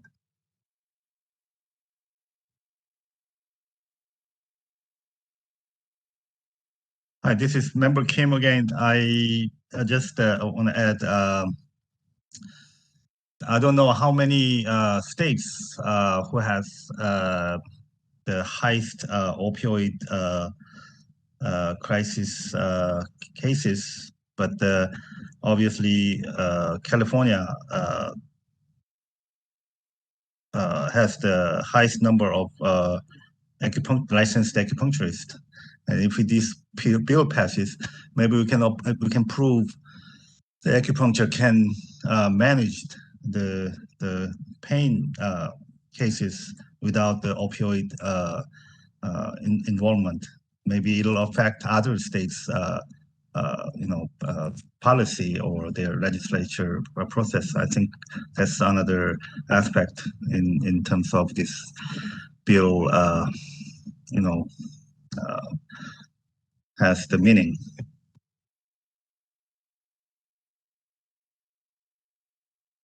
Okay, thank you. So just in terms of process, we still have a has anyone, I don't think we have a second yet, correct? Correct. Okay. So would anyone like to second this motion? I think we've had some good comments and conversation here. If the board is inclined to second Dr. Chen's motion to support the bill, then I'll entertain that at this point. We could also entertain a different motion. So what would the board like to do?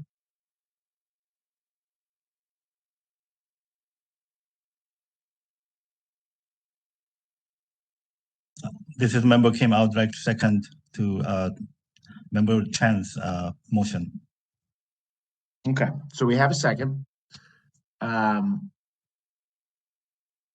And before we open it up for public comment, I want to just circle back to Dr. Mateki and just make sure I know where Dr. Mateki is on this. Dr. Mateki, I felt like you were in support of this bill. You obviously noted some potential kind of opposition potentially, but where are you on this? We can, just before I open it up for public comment, are you in support of a support position or are you not?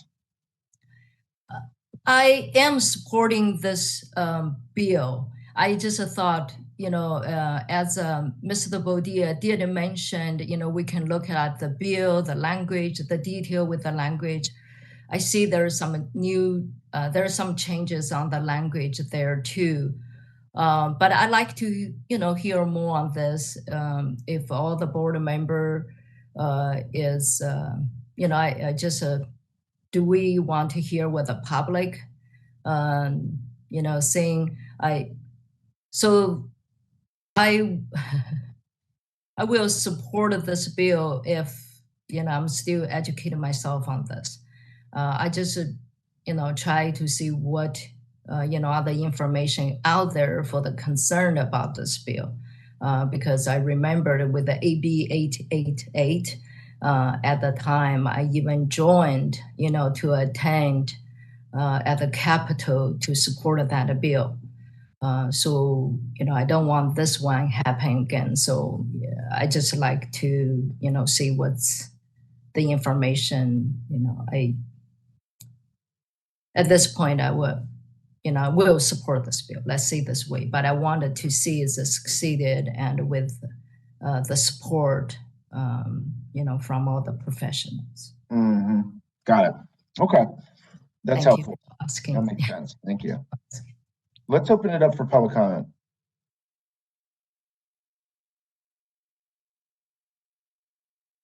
This is the moderator, and at the direction of the board, I have opened up the Q&A feature for public comment.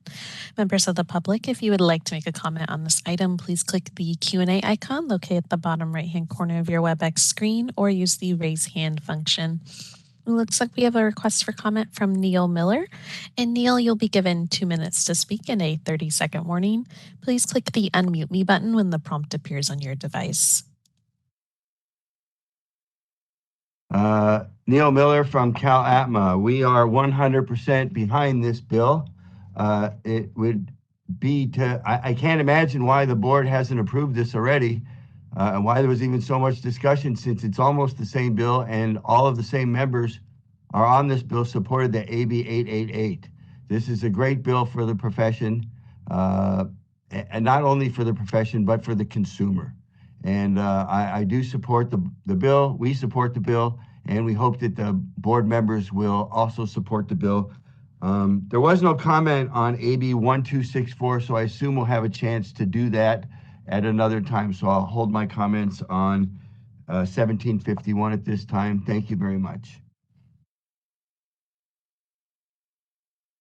Thank you. All right, this is the moderator. Appears there are no further requests for public comment. Would you like me to close the Q&A panel? Great. Yes, thank you. So we have a motion for support of this bill, AB 1751, and let's open it up for a vote. Okay. President Harabedian, Aye. Ruben Osorio, Yes. Yongping Chen, Yes. Francisco Kim, Aye. Shudong Li, Aye. and Dr. Amy Mateki. Aye. Okay, the motion passes. Support of AB 1751. Great. And so I can move to the next bill, and it is Senate Bill 544. It's on page 30 of your materials, page 12 of the actual legislative report. So this is on the Bagley-Keene Open Meeting Act, specific to teleconference meetings, introduced by Laird. It was amended on March 20th, and it was referred to the Committee on Rules. So I won't go over the existing law, but as we know, it covers the open meetings with regards to public meetings of boards. And so into the board, or excuse me, jumping around here. Hold on. Just go to so the summary of the bill. So SB 544 would amend section 11123 of the government code. Currently, to allow state bodies to meet remotely during the state of emergency, existing law related to specified teleconference requirements were suspended, and those requirements are suspended until July 1st, 2023. So, and that's what is allowing us to meet remotely at this point. This bill would indefinitely remove those specified teleconference requirements, which include that a state body post agendas at all teleconference locations, each teleconference location be identified in the notice and agenda of the meeting, each teleconference location be accessible to the public. Additionally, the bill would require that a state body provide means for the public to remotely hear audio of the meeting, remotely observe the meeting, or attend the meeting. That teleconference phone number, website, or other online platform posted on the agenda, physical address for at least one site, access, if applicable, is equivalent to the access for a member of the state body participating remotely, and the teleconference phone number, website, or other online platform and physical address be on any notice and post how the public can access the meeting remotely. Lastly, the bill would require that if a state body holds a teleconference meeting, it shall also continue the requirement that a board member or staff person be physically present at the physical location specified in the notice, implement a procedure for receiving and resolving requests for reasonable modification or accommodation from individuals with disabilities consistent with the Federal Americans with Disabilities Act, include the procedure of how the public may observe the meeting, and offer public comment on each notice. The legislature notes the act protects the personal private information of public officials and their families while preserving the public's right to access information by removing the requirement for agendas to be posted at the location of each public office participating remotely. Often public officials are meeting from their private home or possibly a hotel room, so this bill addresses that concern. The legislature has also declared that audio and video teleconference meetings were widely used in lieu of physical locations during the COVID-19 emergency. Those meetings have been productive, increased public participation, increased the pool of people who are able to serve on the state bodies, protected the health and safety of civil servants and the public, and have reduced travel costs and work hours spent traveling. Teleconference meetings enhance public participation and the public's right of access to meetings of the public. As far as the board impact, the board has conducted all of its public meetings by teleconference through an online WebEx platform and accessible by telephone since June 2020. Currently, under Government Code Section 11133, certain teleconference requirements have been suspended.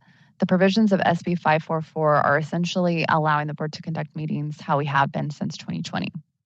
Staff and board members have remarked about the benefits remote meetings have provided, including cost savings, increased participation from the public, and ease and convenience. There are two new provisions from SB 544 that are different from Government Code Section 11133 that would create new processes from what we're kind of currently doing. So SB 544 requires that there be one physical location for a public meeting open to the public and provided on the notice. Additionally, the bill requires that one board member or staff person be physically present at this location. These two provisions will require staff to reserve a meeting room large enough to accommodate for an unknown number of public attendees, as well as be accessible in line with the Federal Americans with Disabilities Act of 1990. Since the bill allows for at least one staff person physically present and does not specify a region of the state for the physical location, then meeting these minimum requirements should still afford the same cost savings and convenience staff has observed with remote meetings. The fiscal impact, the staff reports a cost savings in the amount of $8,000, and I should specify that's annually, since meetings have been held remotely. If SB 544 is passed, the board can continue to have decreased expenditures related to travel required by in-person meetings. Staff would also need to update the board's administrative manual, which currently states meetings shall be conducted at least once in Northern California and once in Southern California each calendar year. So given all of the benefits, staff is recommending a support position. And again, we have a recommended motion on the memo. So I will give it back to the board for any discussion.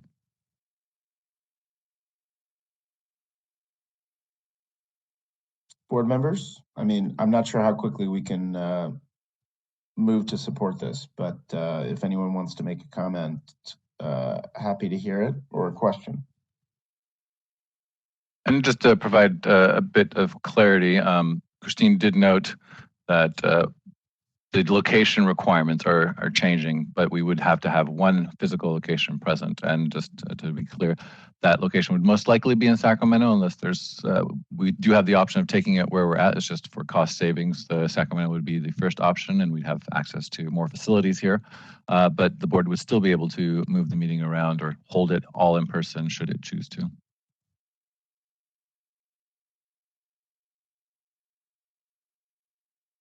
Any questions from the members?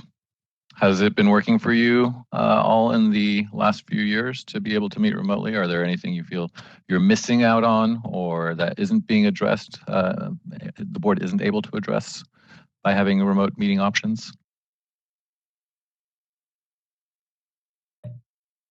This is Member Kim. I know, we know that for last 3 years, so we couldn't meet. So we were adapted to this, and then now we miss something in terms of personal interaction in the discussion on some agenda or other communications. But as long as we do the job, maybe since we were adapted to this pattern, maybe we can go. Maybe, I don't know, hybrid. That's my opinion. Any other comments? Yes, this is a member Mateki. Go ahead, thank you. Thank you. Yeah, let's see this. I think there's a benefit of both, but I do see the option opened up for remote. I felt it's easy for the stakeholder to participate, and also for the participation rate. I think it's easier if this is it can be optional, have a both. So I'm in support for, have the choice as a remote. But I do kind of like it, once in a while we get together, really in person, have a different, ways to connect. So I think if the board have the choice, we can still, a couple of times in person, and also the choice being remote would be great. Thank you. And this is Dr.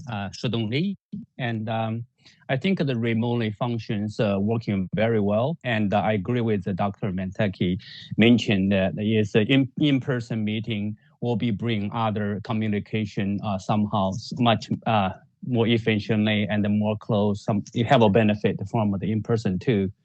My suggestion is, if we have the option, we will definitely keep the remote meeting, and we have a more like a participant rate for the consumers.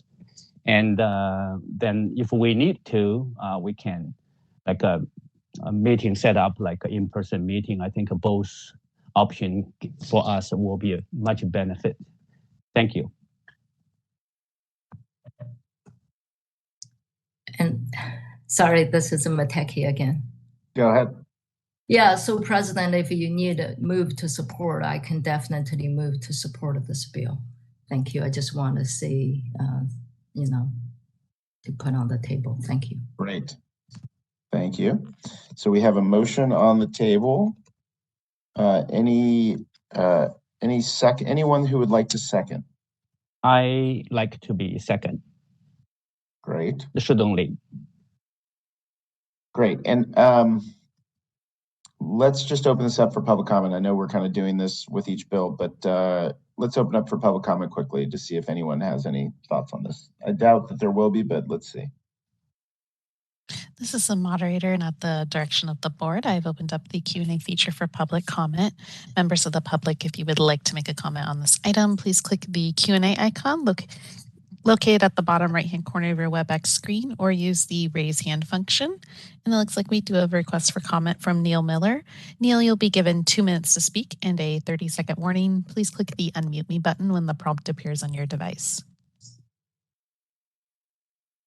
Neil Miller representing Cal APMA. I understand that cost savings sounds good, and I understand that staying home in your pajamas might sound good, but it's not nearly as effective as meeting in person. This last few years, I've been coming to these meetings for 40 years. The last 3 years has been most of it a waste of time, not a waste of time, but certainly not nearly as effective as meeting in person. 2-day meetings have become 1-day meetings. It's easy to look at a person's face and read them and understand the room and be able to really communicate with the members, especially the public members, to really be able to feel who we are. I mean, you've had a chance to know who I am over the past couple of years, but if you didn't know who I am and I was just calling in, it would have no effect on what you say. You don't even have to listen. At the Sunset Review, the last Sunset Review, there were hundreds of people there, and they felt part of the process. And this year, when you weren't there, Mr. Harbedian, but when the board had a meeting, and then the Sunset Review panel asked, is there anybody here representing the profession that would like to speak? Cal APMA was the only association that made the effort to be there. And then CISOMA phoned in. And when they phoned in, nobody was paying attention. The people on the panel were just continuing to talk. Some people had already moved away from their desk. You can't do that when we're in front of you. I really think that the participation has been down the last 3 years. People really don't feel the benefit of coming to this meeting as much as they did in person. And I think that we would have a much better participation and get more stakeholders if we stuck to meeting in San Diego and LA and Sacramento and San Francisco or East Bay, because we really get a better feeling for the practitioners.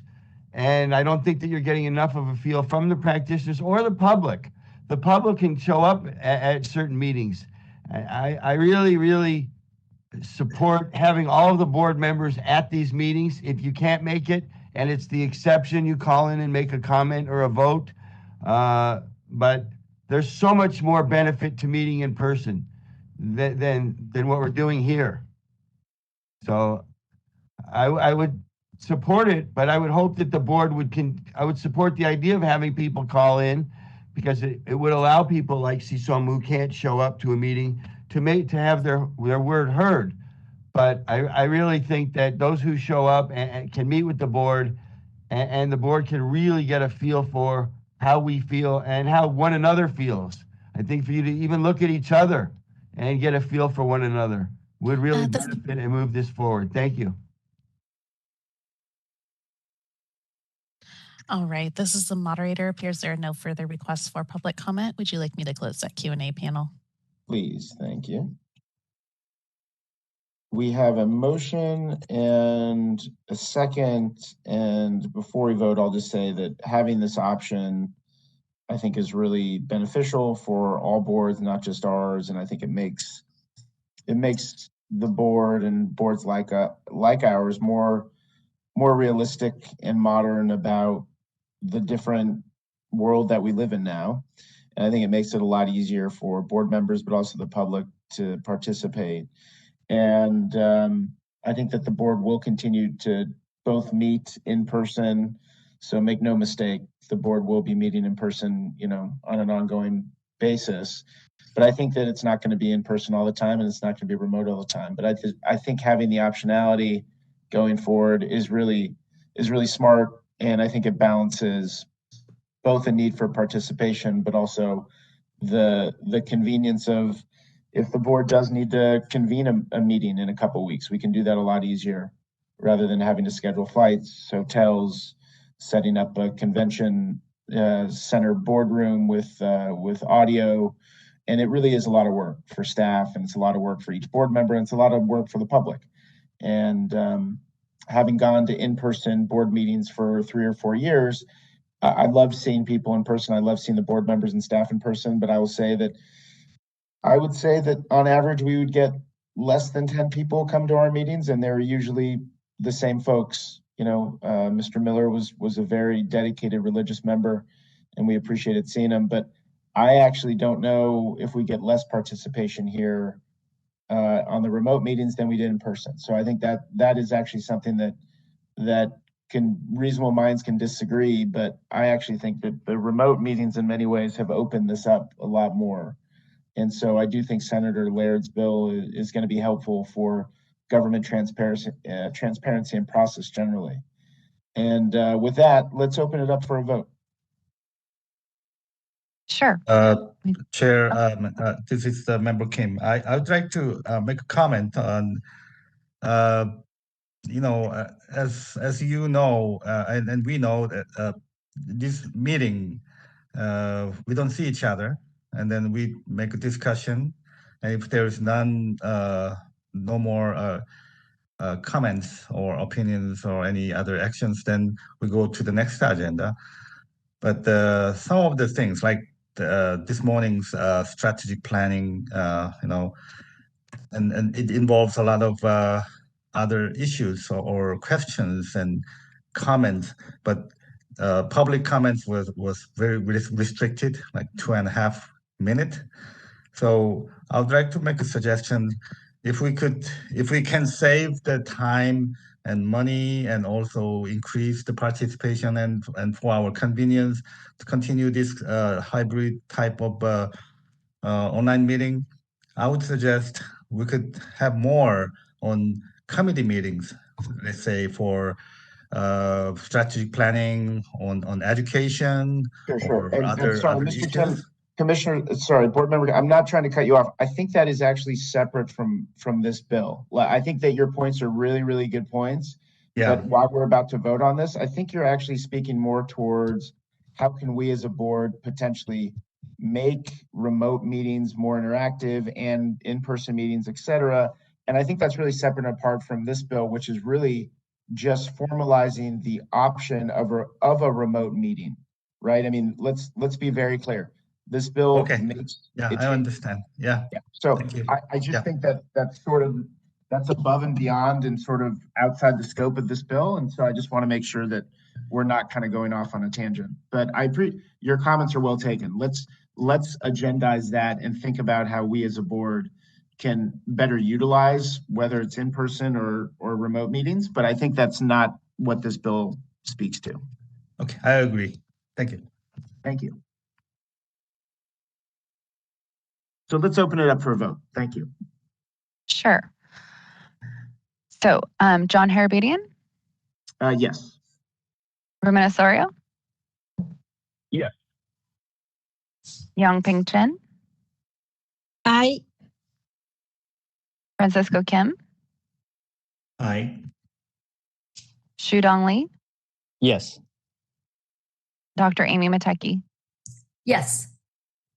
Okay, the motion passes to support SB 544. And at this point, we'll just open it up for the remaining 9 bills. If there's any discussion that the board members want to take on those or any questions. There are only 8 bills that we do have a watch recommendation, and I do have a suggested motion for when that comes up. If you do want to stick with the suggested watch position on those bills, and So just let me know. I can read that aloud if that comes up. But again, the board is open to take any position. And so just let me know if there are any questions or further discussion on those. Thank you for that. Are there any, and I think kind of given the protocol of what we're doing, are there any bills that we have a recommended watch position that anyone would like to speak to specifically or pull? Otherwise, I don't think we necessarily need to go over each bill, but board members, was there any one of these watch bills in particular that anyone here would like to discuss in particular?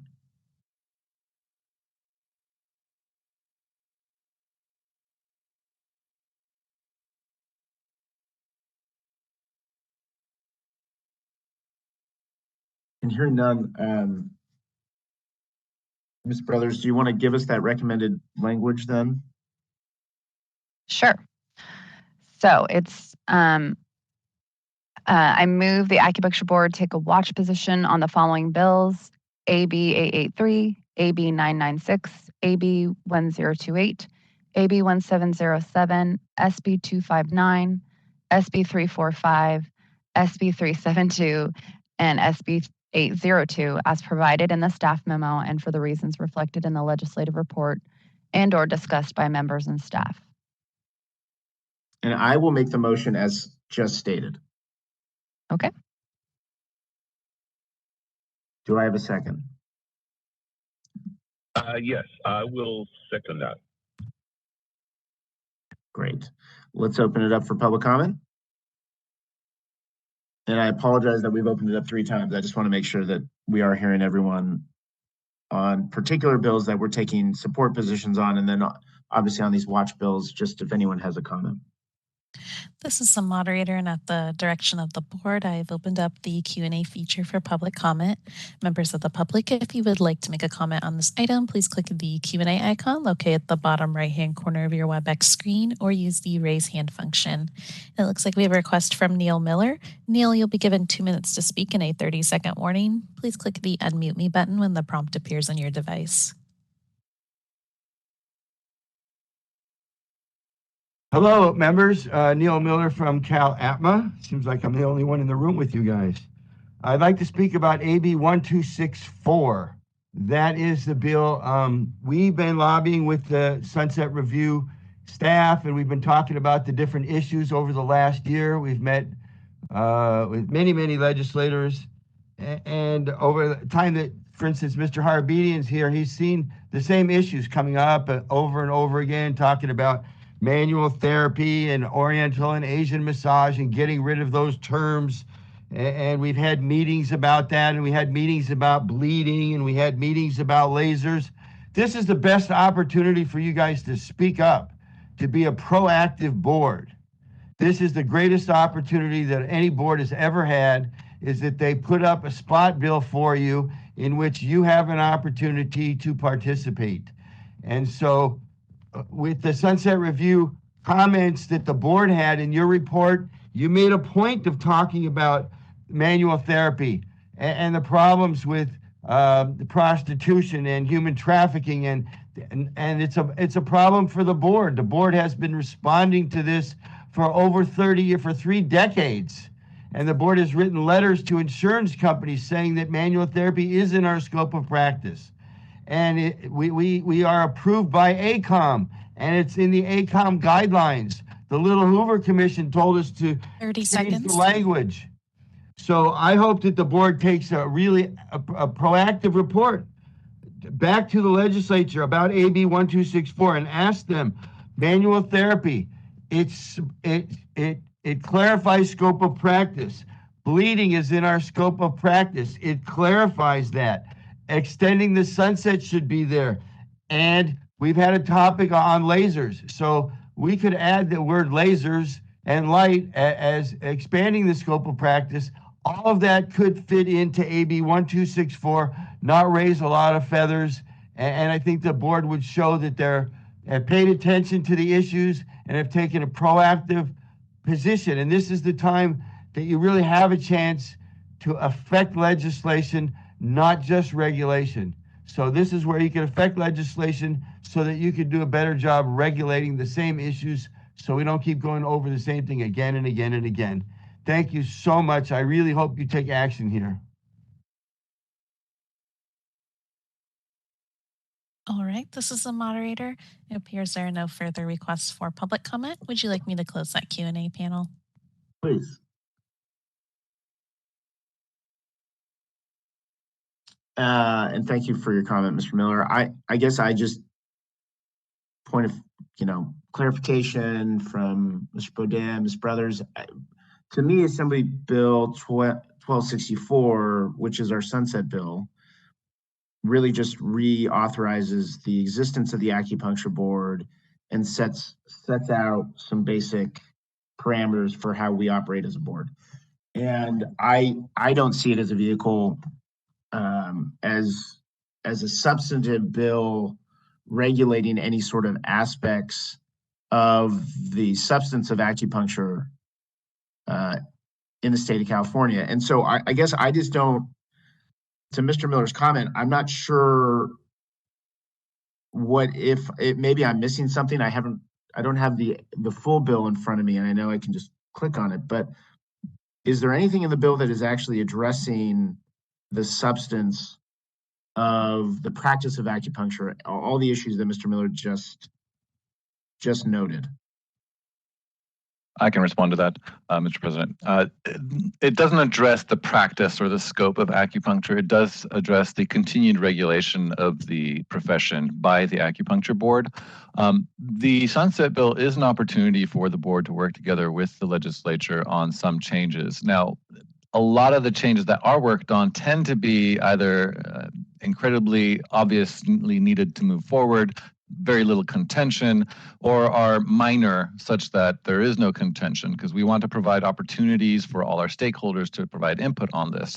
So therefore, just to use Mr. Miller's example, if the board were to push for the manual therapy, which was a recommendation of the board for the committees to look into. But if the board were to push into the manual therapy, then we may have opponents of manual therapy clarification being introduced as a possible change to actual acupuncture scope, or as the treatment currently allowed. And then you would have opposition to the board's sunset legislation. So in effect, you wouldn't want to oppose being, as a board, unless you were certain that the board's existence was no longer needed, its existence.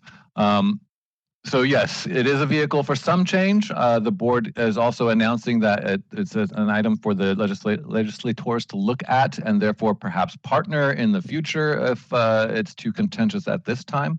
I would caution about it. And one of the reasons why it's not included in this motion, that we've not issued a recommendation for watch, is that there is no change to the bill. Madam Brothers did note some technical changes, but it's just to clarify or grammatical in nature. So, like, as you may note, the language does not move our board's sunset date into the future. We are still currently expiring on January 1st of 2024. So there's no point in the board taking a position when there's no change. This is a spot bill. There will be amendments made. The legislature does not want to drop this item. That's why there's a bill here.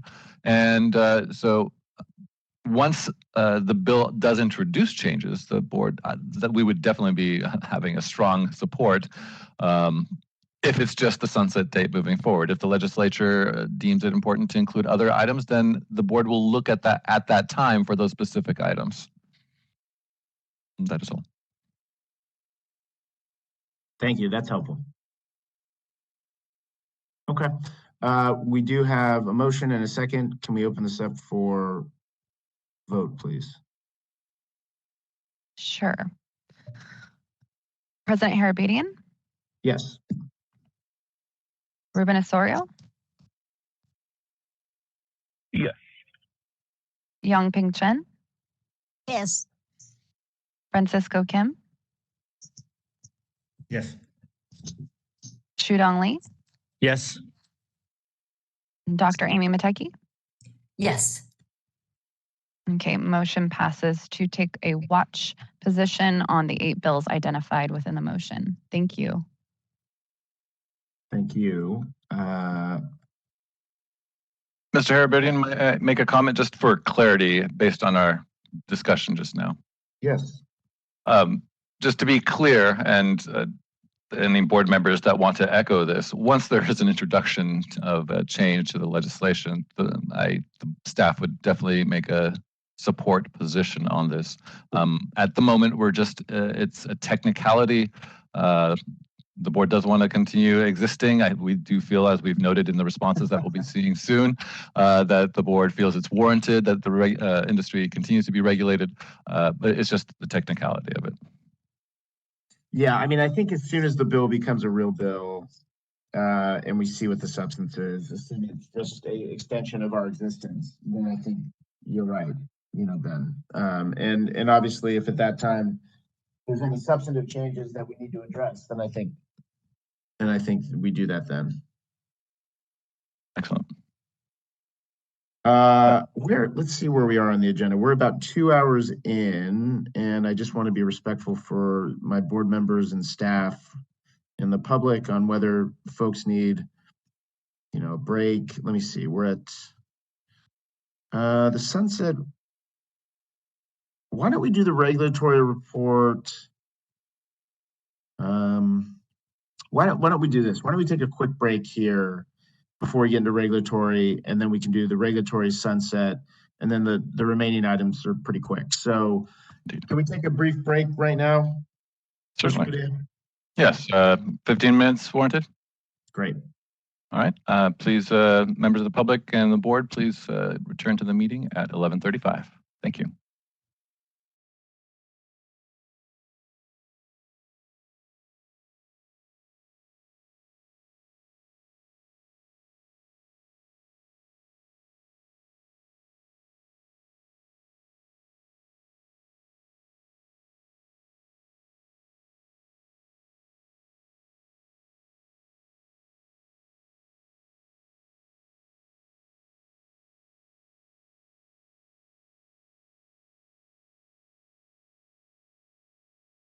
This meeting is being recorded.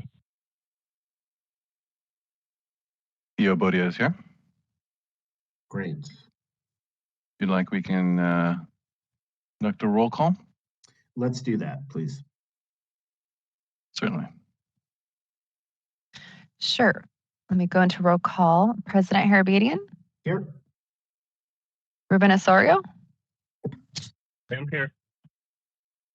Yang Ping Chen? Here. Francisco Kim?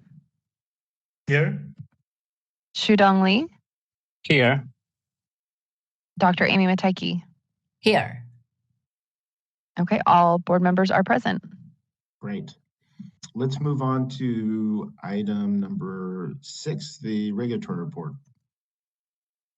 Sure, let me go into that. And this is just a high overview status of each of our regulatory rulemakings. The first two are combined together.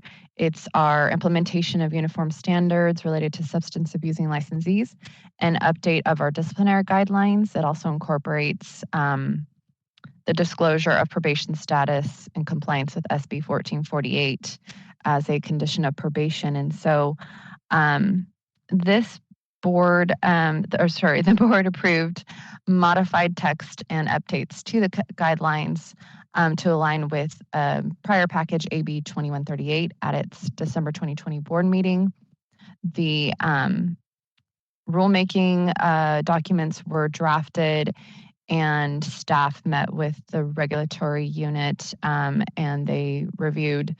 And there are some possible revisions that would be coming to an upcoming board meeting. So we'll look for that. On to the third package, which is aligning the curriculum standards and approval related regulations with the statute. The board approved additional regulatory language at its March 2021 board meeting. And this package is currently under staff development and working with the regulatory unit, identifying what possibly could be done as Section 100 changes. And so we may, I don't think we need to bring this back to the board, but we're currently working on that. So the fourth package has to do with AB 2190 compliance, application process for licensing, examination and reexamination, and criteria and procedures for approval of a credential evaluation service. The board did approve language and the changes to that at its March and August 2021 board meeting. And the regulatory package was submitted to the regulatory unit for review December 20th, 2021. It has completed it's in its final review stage, but actually it was just submitted to agency for review. So hopefully we will see it noticed and filed with OAL in the next month or two. Hopefully, I'm not sure how long that could take. And then moving on to the fifth package, application for retired status restoration. This package is currently under development. We're working with regulatory unit and fine-tuning the package documents.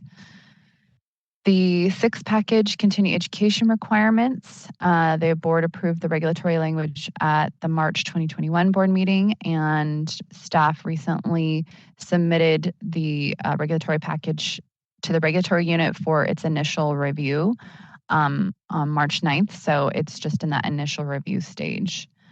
So hopefully, again, this will be sent to agency soon and filed with OAL to start that rulemaking process. The seventh package is the standards of practice for telehealth services. And the board approved regulatory language at its March 2021 board meeting.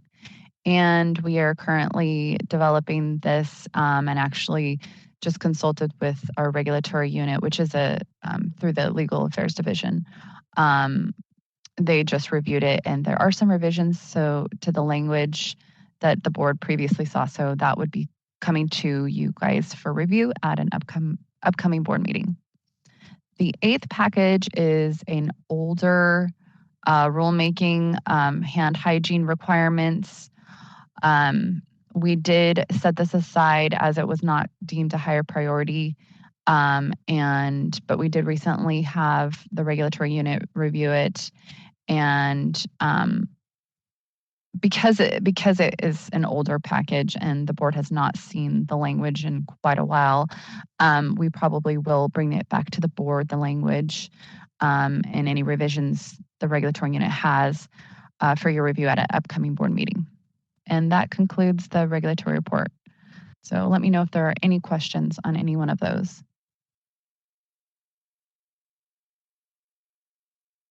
Any questions?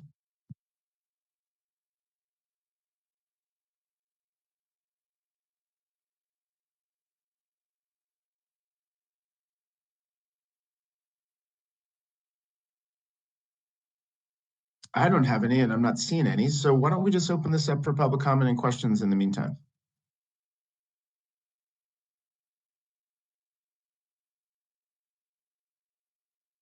This is the moderator.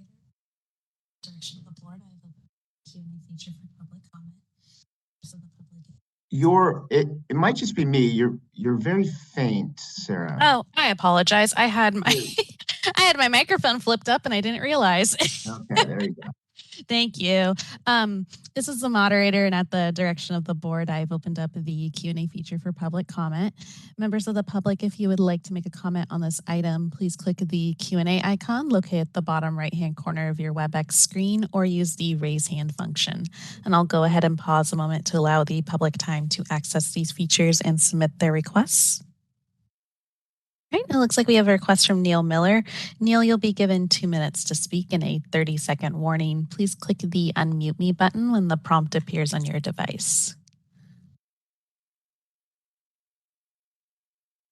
Hi, Neil Miller. I have a question regarding Neil Miller from CalAtma.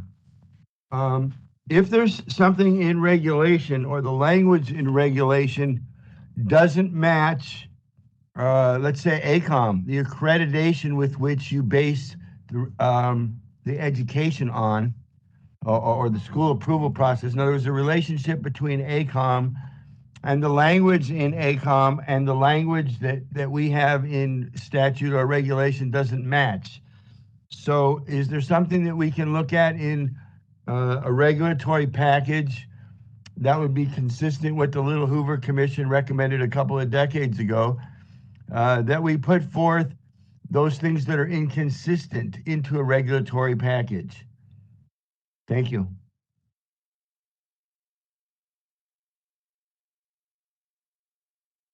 All right, this is the moderator. It appears there are no further requests for public comment. Would you like me to close the Q&A panel? Yes, please.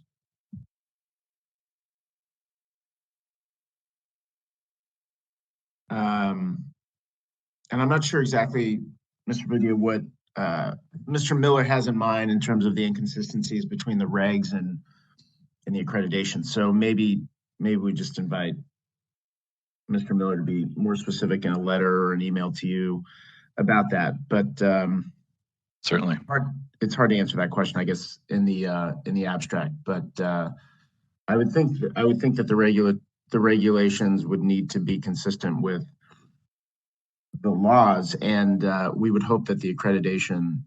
I'm not sure, I guess, hypothetically, if the accreditation and the regs weren't consistent, which one would have to change? So, and the short answer is statute trumps regulation. The longer answer is we would definitely need to look at the specifics of what is trying to be addressed. There's definitely some realignment that can happen via a Section 100, as we discussed during the regulatory report, where it's technical changes or updates to stay consistent with the statute. So, for example, the name change, if we refer to ACOM, ACAOM, as it's written in statute at the time that it was included, that was its name, and it changed its name in the last few years to still ACOM technically as ACAHM instead of OM. They changed their Oriental Medicine, moved that out of the name. So yeah, we welcome additional details as to Mr. Miller and Cal Atma's requests for change and consideration. Great, thanks. Any other comments before we move on? Let's move on to item number 7, the sunset report status. Okay. President Harbarian, I made a comment relating to item 5, legislative report. Sure. In regards to the sunset legislation, AB 1264. I just want to clarify, the board can take a position now. It's just there really aren't any major changes other than, like as Christine noted, the technical changes. So there are positions such as support if amended, if the board would like to take a look at that, or support in concept, if the board would like to take a position now. Otherwise, we can just wait. I just wanted to make sure the board is aware of all of its options. Great. Well, let me just open up for the board. Do any of the board members feel like we want to change our watch position on 1264 to another position? And just to clarify, there is no watch position right now on 1264. It was not included because there is no major changes on it. So remind me then. I thought what was the position we took on 1264? I'm sorry, Ben. Go ahead. Staff didn't have a recommended position on that because the changes didn't change. There were no changes to the sunset date. Right. Itself. No, that's what yeah. Okay. So watch or no position to me are almost synonymous or the same thing. But yeah, to the extent that any board member wants to take a definitive, proactive position in a way on that, let me know now. Otherwise, we won't reopen that. This is Member Kim. I don't have any major issue or except as like technical language issues. Yeah, I think the board is comfortable where we are, Ben. Thank you. Certainly, and apologies, but I'm afraid since we did open this item up again, we would have to open it up for the public comment one more time. Did we technically? I mean, this is I guess for Ryan, Mr. Markroft.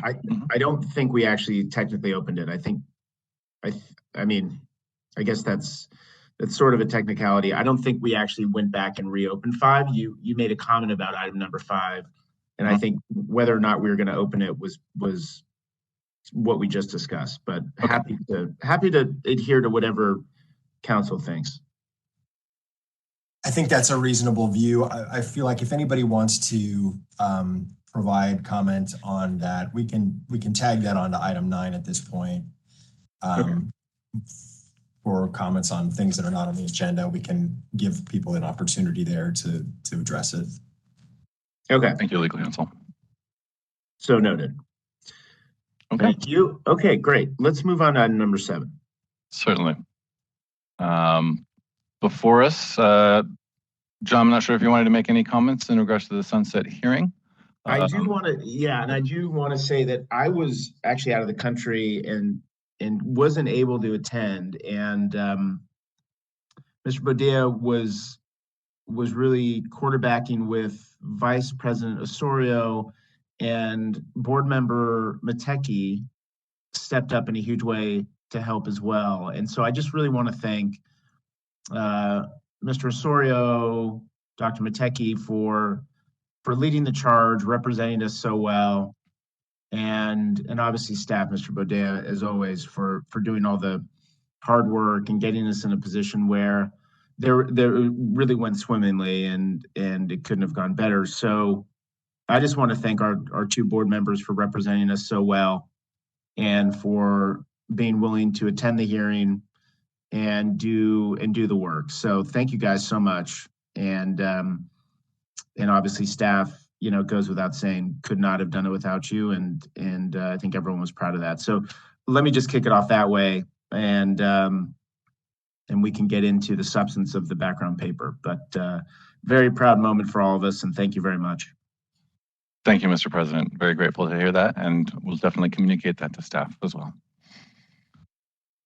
Before you, board members, is the responses to the background paper. The background paper is issued by the committees of business and profession, the joint committees on business and professions, in their review of the board. What you have before you, included in the materials, are the responses themselves. The background paper itself also has the full background before each issue. What we've done in this paper is included the issue, or otherwise known as the question, and then the staff recommendation. And when you see staff recommendation, that's the committee staff, the Joint Business and Profession Committee staff recommendation. And so what we are looking to do is address each of their issues as well as the staff recommendation. And what we can do is just go through each question to see if any board members have any questions about the responses. So the first issue is the fee for curriculum review. I'll go ahead and read the issue and the staff recommendation. Should the CAB assess a fee for the review of curriculum? The CAB should describe the workload associated with a typical curriculum review and whether CAB intends to establish a curriculum review fee. Were there any questions about the board's response here? And maybe that's more of a procedural question for you, Mr. President. Like, would you like to actually go through each question as such, or should we just call out if any board members have any issues with any of the questions we've laid out? What would be most prudent?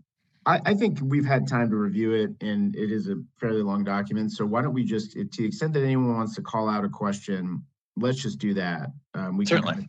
We can tick through the categories, and just to the extent someone has a question, please just chime in. No need to even have me stop and recognize you, which is hard to do on this remote setting. So just go ahead and jump. So noted. Yep. So let's go ahead as you were about to do. Sounds like there's no comment or question on this first item. So. Okay. We can go on to issue number 2, continuing education provider fees. Should the board continue with continuing education provider fees, should the board's continuing education provider fees be restructured? Staff recommendation is that the board should discuss its implementation of the new CE course fees, describe the workload associated with reviewing and approving individual courses, and discuss noticeable impacts of the CE provider population throughout the COVID-19 pandemic, including any observed trends. Any questions or comments from the board on issue number 2?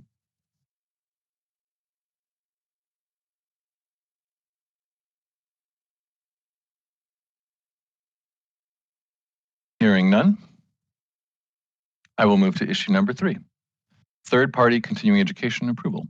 Should the board be authorized to accept continuing education from continuing education providers approved by the National Certification Commission for Acupuncture and Oriental Medicine, what we've referred to as NCCAOM. Staff recommendation is that the board should discuss the feasibility of accepting NCCAOM continuing education, otherwise known as PDEs, Professional Development of Education, including potential hurdles, benefits, costs, or cost savings. Any questions or comments from the board?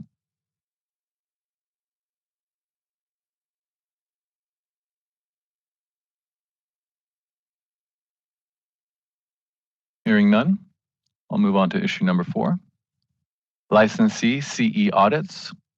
How will the board handle continuing education compliance audits now that the COVID-19 emergency waivers have expired? Staff recommendation is that the board should update the committees on the status of its continuing education audit program and include timelines. Any questions or comments here?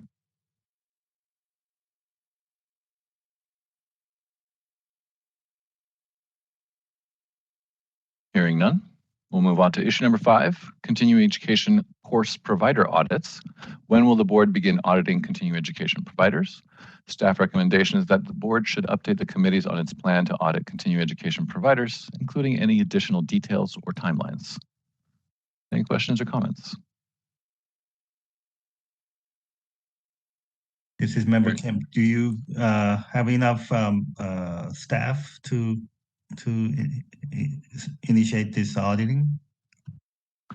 We will be looking at this very closely. That is a concern in terms of the workload that the audits, if we identify violations in the continuing education requirement through the audit, it would increase the enforcement unit's workload. So we're paying very close attention to what that workload would look like. And we did note that we'd be ramping it up slowly such that our current staff can handle that workload. We don't want to build a backlog. We want to smartly move forward with it. So at the moment, we know that it will impact our workload, and we will pay close attention to that.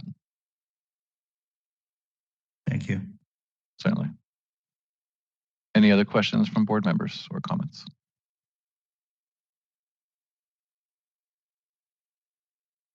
Hearing none, I'll move on to issue number 6, wall licenses.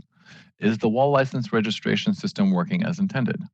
Staff recommendation is to also, the board should address if it should update the committees on the implementation. No, the board should update the committees on the implementation of the new wall license registration program, including any trends in compliance or enforcement activity. Any questions here?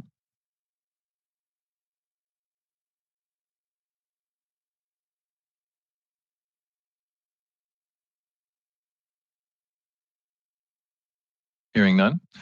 Issue number 7, performance measure timelines. How will the board handle the impediments preventing it from meeting its target timelines for investigations or formal discipline cases? The board should discuss ongoing impediments to meeting its performance measure timelines and any plans to overcome those impediments. Any questions or comments from the board on issue number 7?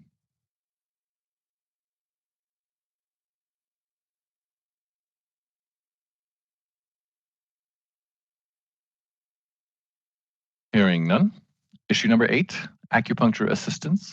Should acupuncturists be authorized to utilize acupuncture students for certain functions in their practice? The board should update the committees on any discussion it may have had on the topic and whether there are any immediate patient safety concerns. Questions or comments from the board?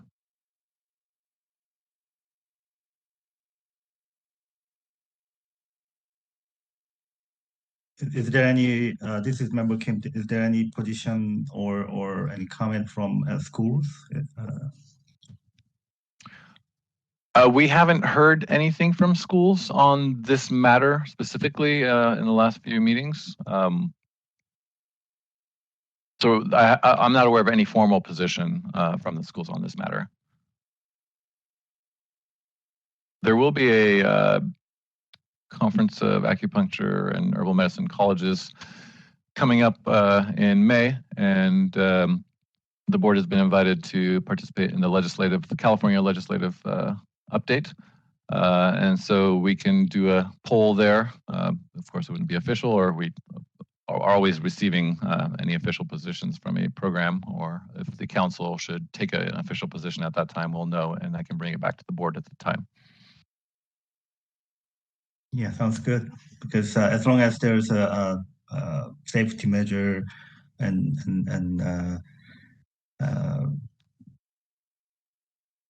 same as in a teaching clinic, I think it's very positive for students to have experience on the actual practice level. Definitely, in the clinic, a private clinic or even public, like county clinic, would be appropriate. This is member Yongping Chen. So I saw from the material, it shows a lot of other profession, like a PT, chiropractor, not chiropractor, PT, occupational therapist, and other health professions similar to acupuncture. They all have assistant. So for me, I think the assistant is a good workforce for the student to help them. Some of them, the students, acupuncture school students, as I know, a lot of them work and study at the same time to support themselves. If they can, like after they learn the basic Western medicine, Chinese medicine theory, and they have a basic skill, their level surpass the massage therapist. So they can do manual therapy, massage therapy in the clinic to be assistant. So I think it would increase the workforce and for the students also practice earlier. So they have more sense to learn how to manage build the relationship between the patient and the future licensee. So I think it's a very positive trend. That's my comments. Thank you. Thank you, Member Chen. Any additional comments from any of the board members or questions?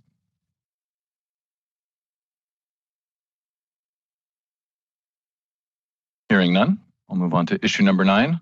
COVID-19, are any statutory revisions, updates, or changes necessary in the aftermath of the COVID-19 pandemic? The board should advise the committees on its use of any COVID-19 waivers and whether any statutory changes relating to the COVID-19 pandemic are needed going forward. And one item I want to address here, I believe the last sentence of the first paragraph, we are addressing the cost there. The savings to the board is $8,000 annually, and this was put as per meeting. So we will be updating this to represent per annually if the board members are okay with this change.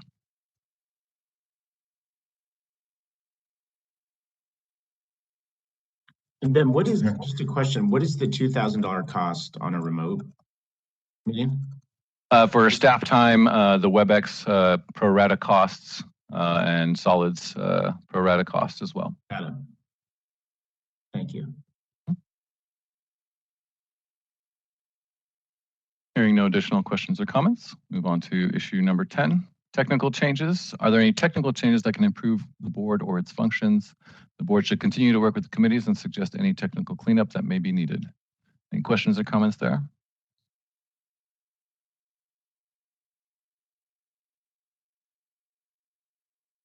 Hearing none. The last issue, number 11, sunset extension. Should the practice of acupuncture continue to be regulated and licensed under the board? The CAB's regulation of acupuncturists could be continued and be reviewed again on a future date to be determined. Any questions or comments on that response? this is Member Kim. This is a very essential question, and then I think this is very important to support. Yeah. Indeed. Thank you, sir. Hearing no additional questions or comments, one more time for all the questions or issues raised in this background paper that the board is responding to, an opportunity for the board members to comment or provide any additional questions.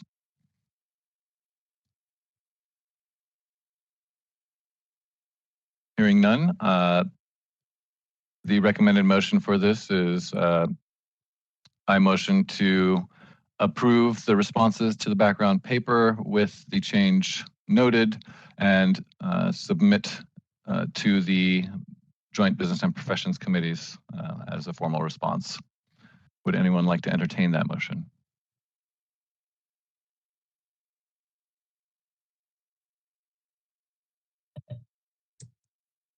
Yes. So you moved, you want me to be the second? No, that was the recommended language for the motion, and you can just say so motioned if you would like to support Okay, that, so- to hold that motion. Right. So motion at the language you have stated. Thank you, Member Mateki. Do we have a second? I can second this member Yongping Chen. Thank you so much. Let's go ahead and open this up for public comment.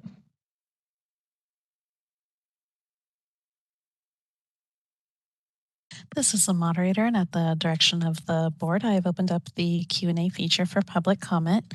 Members of the public, if you would like to make a comment on this item, please click the Q&A icon located at the bottom right-hand corner of your WebEx screen or use the raise hand function.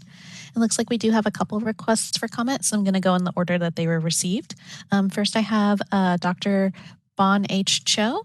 And Dr. Cho, you'll be given 2 minutes to speak and a 30-second warning. Please click the unmute me button when the prompt appears on your device.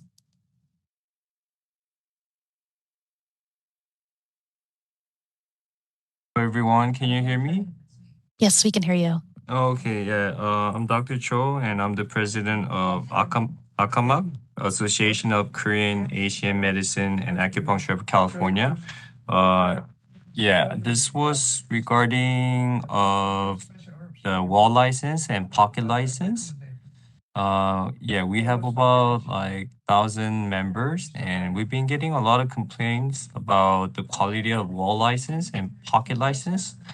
The fee for each license has been increased, but the quality of license rather been decreased. And compared to the license of other healthcare professions, the current paper pocket license is too prone to tearing and deteriorating. And both of the license looks too sketchy that they don't even look like a valid license. And as far as I remember, board member Francisco Kim brought this up like a year ago in this meeting, but I haven't heard any updates yet. So I was wondering if there has been any updates on this matter.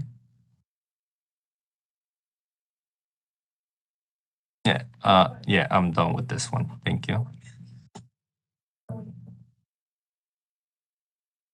All right, this is the moderator. We'll move on to our next individual who has requested public comment, Neil Miller.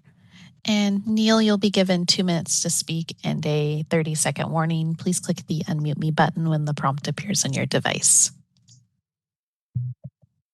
Thank you. Neil Miller representing Cal APMA. I would like to echo Dr. Cho's comments regarding the wall license and pocket license.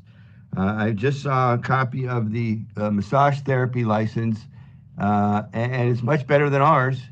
And so I just wanted to echo that this has come to our attention of our association and our members and comments.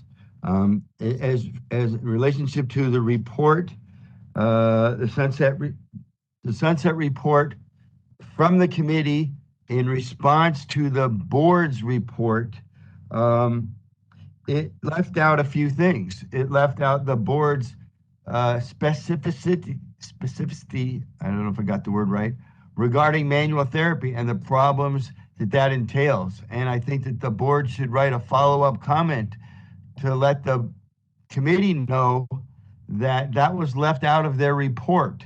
But it was a big part of the board's report. I think Ben and his staff did a great job highlighting what we've been talking about for decades and what the problems were. And I think that the Sunset Review Committee should be aware of that. The CalAtma made several requests to the Sunset Review 30 seconds. regarding assistants. We made the recommendation that assistants could be third year and senior practitioner students, that we would be able to utilize students for massage. I'm sorry, as assistants. And Dr. Young Ping made a comment regarding manual therapy. And she said, well, we do manual therapy. And I just wanted to point out that the law doesn't say manual therapy, Dr. Young Ping. We all know that we do manual therapy. The board has written letters upon letters over decades that we do manual therapy. But I just wanted to be technically correct, because you are a board member and it does not technically say that we do manual therapy. It says Asian massage. And this should be a bigger part of the presentation. If I could have another 1 minute, Mr. Chair, I would appreciate it. Sure.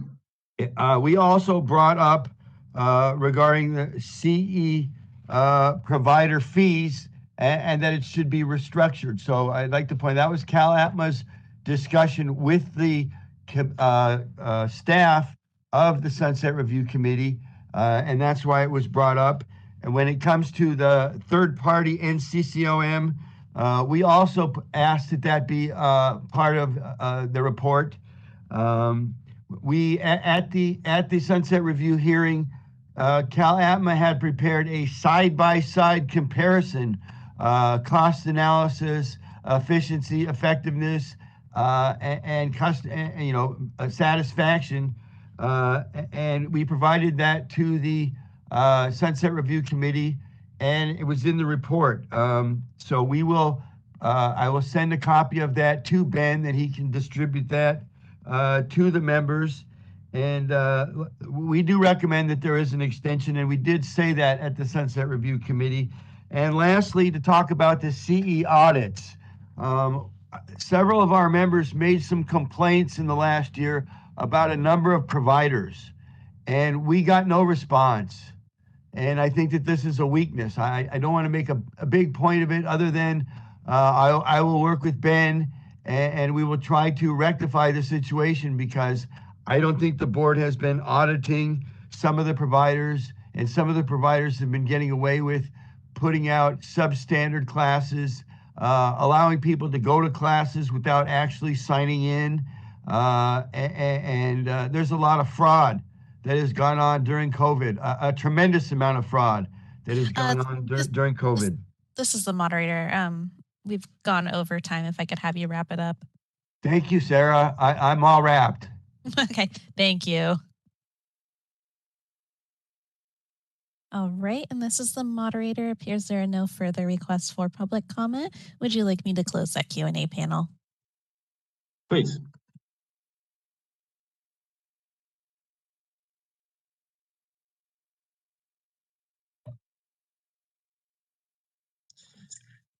Bringing it back to the board. Any board member have any comment or reaction to either of the public comments? Ben, I'll kick it off to you. Obviously, we've heard a couple times about the wall license, the quality of the wall license, et cetera. I will admit, I'm not exactly sure what has happened with the wall license or why there's, I understand they're getting more expensive and the quality. I'm not sure what happened with the quality, but I'll just let you speak to that if you'd like. Yeah, if I could do a quick response to that. Ultimately, Department of Consumer Affairs is recommending we move away from paper licenses, and we use that online digital license search to determine the renewal status or the active status of a licensee. So this puts it in the hands of the consumer directly. We urge licensees to advertise about this licensor, say, hey, check me out. I'm on the board's website. And so in that sense, we had even several boards at the Department of Consumer Affairs moving away from the plastic pocket license. And Member Mateki has shared that at the medical board, they did issue plastic licenses. And my understanding is that with DCA's recommendation, there is an attempt to move away from that. Now, I'm not sure where medical board stands on that at this moment, but given that direction from the department, we're adhering. We're moving forward with that as well. It will not cost us anything to have to research that route any further. There is a couple, one item I wanted to bring up, I forgot to mention in the language of the motion to allow staff to make grammatical and technical changes. Just wanted to make sure with legal counsel if it's okay to move forward with that, or if I can amend the motion, or if I need to amend the motion to include that for the board. I mean, to me, it goes without saying that you're allowed to do that, but we can, just for safety, I guess, just amend it to include that in the motion. Yeah, yeah, whoever made the motion would have to do that. I agree with that. I made the motion, so Bang, you want to just make that clear? We redo the motion, or? No, you can just say you're okay with the amendment, yeah, Okay. to allow for technical and grammatical changes. Sure. As stated, I move. Thank you, Member Mateki. And Member Chen, I believe you seconded. Are you okay with that amendment? Yes. Thank you. Okay, we are ready for a roll call vote, I believe, unless there's additional questions from the board on this matter. Yeah, it sounds like the vote is, it doesn't sound like there's any other comments or questions. Okay. Sure. Let me go into the vote.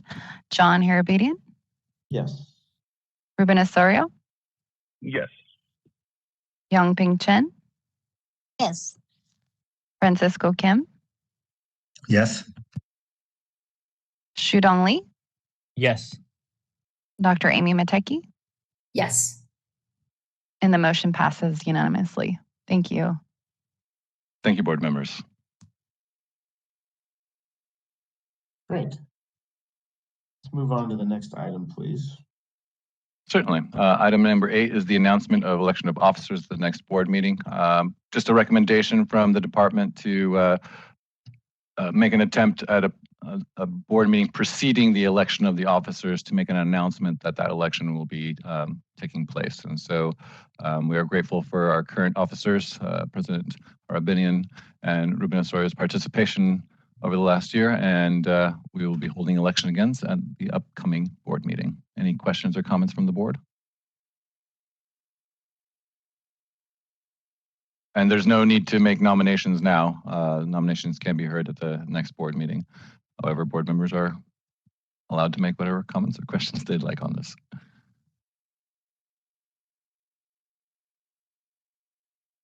Thank Okay. you. I just, oh, sorry. Yes. Okay. I just want thanks the current leadership under the President Harabedian and the Vice President of Osorio. Thank you very much for lead this board to work or finish another sunset review. Also appreciate EO Bodia for lead your staff, support the members here. It's really a pleasure. Even we went through a very hard time, go through the pandemic, COVID. I just want to send my sincere appreciation for all your leadership. Thank you. Thank you, Dr. Mateki. Thank you, Dr. Mateki. And thank you, Dr. Mateki. Appreciate it. Why don't we move on? I don't. I guess technically we need to open this up for public comment, even though it's an announcement, indeed. Yep. Yeah.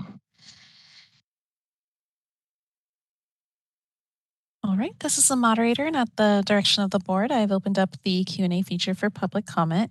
Members of the public, if you would like to make a comment on this item, please click the Q&A icon located at the bottom right-hand corner of your WebEx screen or use the raise hand function.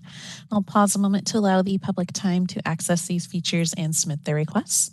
And it looks like a request from Neil Miller. Neil, you'll be given 2 minutes to speak and a 30-second warning. Please click the unmute me button when the prompt appears on your device. Neil Miller from CalAtma. You're probably as tired of hearing my voice as I am, but I thought this was important to acknowledge Mr.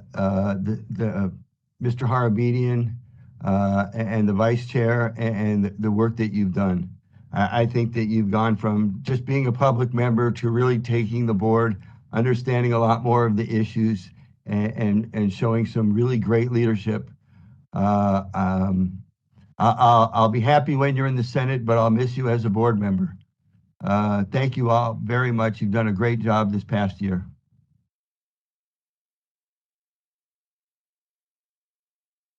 Thank you, Neil. All right, this is the moderator. Appears there are no. Oh, I apologize. We do have another request for public comment from Ron Zaidman.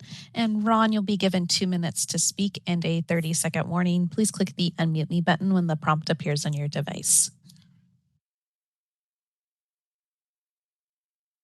This is Ron Zaidman, president of Five Branches University.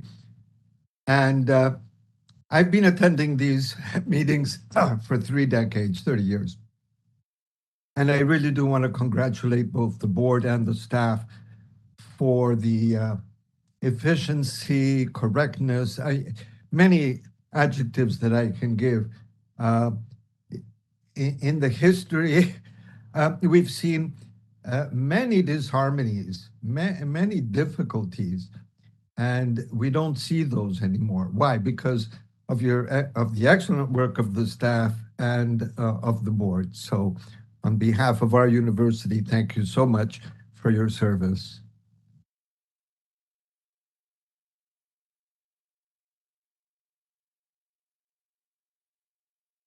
Thank you, Ron. All right, this is the moderator. It appears there are no further requests for public comment. Would you like me to close that Q&A panel? Yes, please.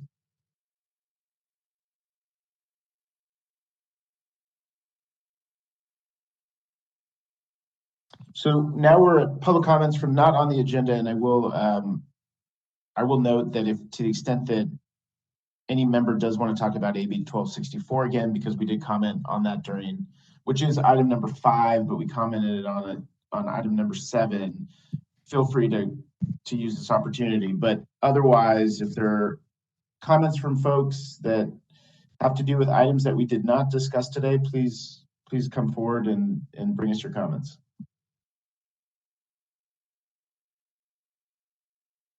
All right, this is the moderator. At the direction of the board, I've opened up the Q&A feature for public comment. Members of the public, if you would like to make a comment for items not on the agenda, please click the Q&A icon located at the bottom right-hand corner of your WebEx screen or use the raise hand function. And it looks like we have requests from Neil Miller. Neil, you'll be given 2 minutes to speak and a 30-second warning. Please click the unmute me button from when the prompt appears on your device. Neil Miller from CalAtma. One of the legislative bills that was somehow missed is AB 765. AB 765 addresses who can call themselves a doctor. There seems to be a trend around the country where medical doctors are passing legislation to take away acupuncturists and other healthcare providers from calling themselves doctor or using the DR in front of their name.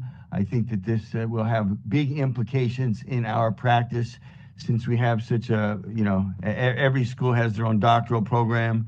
The state has no input on it, and so everybody's a doctor these days. And I just think it's one of those issues that should be on a future agenda item. I'm not faulting the committee for missing it, but it's just one of those things you should pay attention to. The level of education, this is for the public members. all of the professional members will agree with me and have said over the years that we need to have an entry-level doctorate. And it isn't being discussed, but I'd like to point out that the board held hearings on the level of education, the competency curriculum of education, and both of those recommended that the education be increased, and it should be pointed out to, especially to the public members, that it was a political compromise, that we don't have a more 30 robust, seconds. more robust curriculum competent education. And I'd like to bring that up to last year's occupational analysis, where the analysis shows how many people are going out of business within a short period of time, and that it's not as effective. The education is not holding up to actually being in practice. And the schools always argue about safety. And I pointed out earlier that the schools now, many of the schools don't get up in arms, Ron or Emperors or any of the other great schools out there, but a lot of schools are right now teaching to not kill anybody and to how to pass the exam, as opposed to how to be great practitioners. And I'd like to know when the future meetings are so we can meet in person and I can plan plenty in advance and have plenty of the documents that I'd like to get to the board and have enough time to request certain items that we've requested in the past. We will request again that they be on a future agenda item. Thank you very much for today, board members. All right, this is the moderator. Our next individual who has requested public comment, Ron Zaidman. And Ron, you'll be given 2 minutes to speak and a 30-second warning. Please click the unmute me button when the prompt appears on your device. Yes, Ron Zaidman, president of Five Branches University. I wanted to bring the attention of the board and the staff to the tutorial programs that are allowed in our profession. Our history is based on apprenticeship, so to have these programs is definitely respectful to the history of our profession. However, the schools are now regulated under certain guidelines, and the tutorial program under different guidelines. So the guidelines that the universities and schools of acupuncture have to follow come from our accreditation commission. And it requires for a student not only to be a high school graduate, but also to have 2 years of graduate studies. The Accreditation Commission also requires that the graduates have a competency in speaking English. So both these standards are not existent in the tutorial programs. In the tutorial programs, a high school student can become a licensed acupuncturist. And a student who doesn't speak 30 seconds. Thank you. And a student that doesn't speak any English can become a licensed acupuncturist. And this is our concern because it does affect the safety and strength of our profession moving forward. So hopefully the board can look at the standards that affect tutorial programs. And then my last comment on this is there used to be very few tutorial students, but now there's I'll call it a commercialization of tutorial programs, and that's increased the number of tutorial students a lot. Thank you.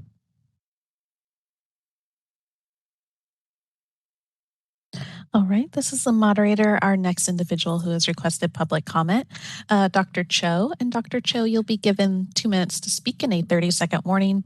Please click the unmute me button when the prompt appears on your device. Hello, my name is Dr. Cho from Akamag again. I just want to talk about issues with acupuncture. I know it's a big controversial issue, but I'd just like to emphasize that acupuncture is not a new technique.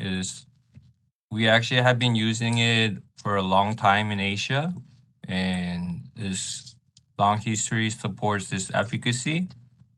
And there are a lot of current studies that supports its safety as well. However, acupuncture has never been on part of school curriculum in US. So yeah, adequate education needs to be followed in the future. Thank you.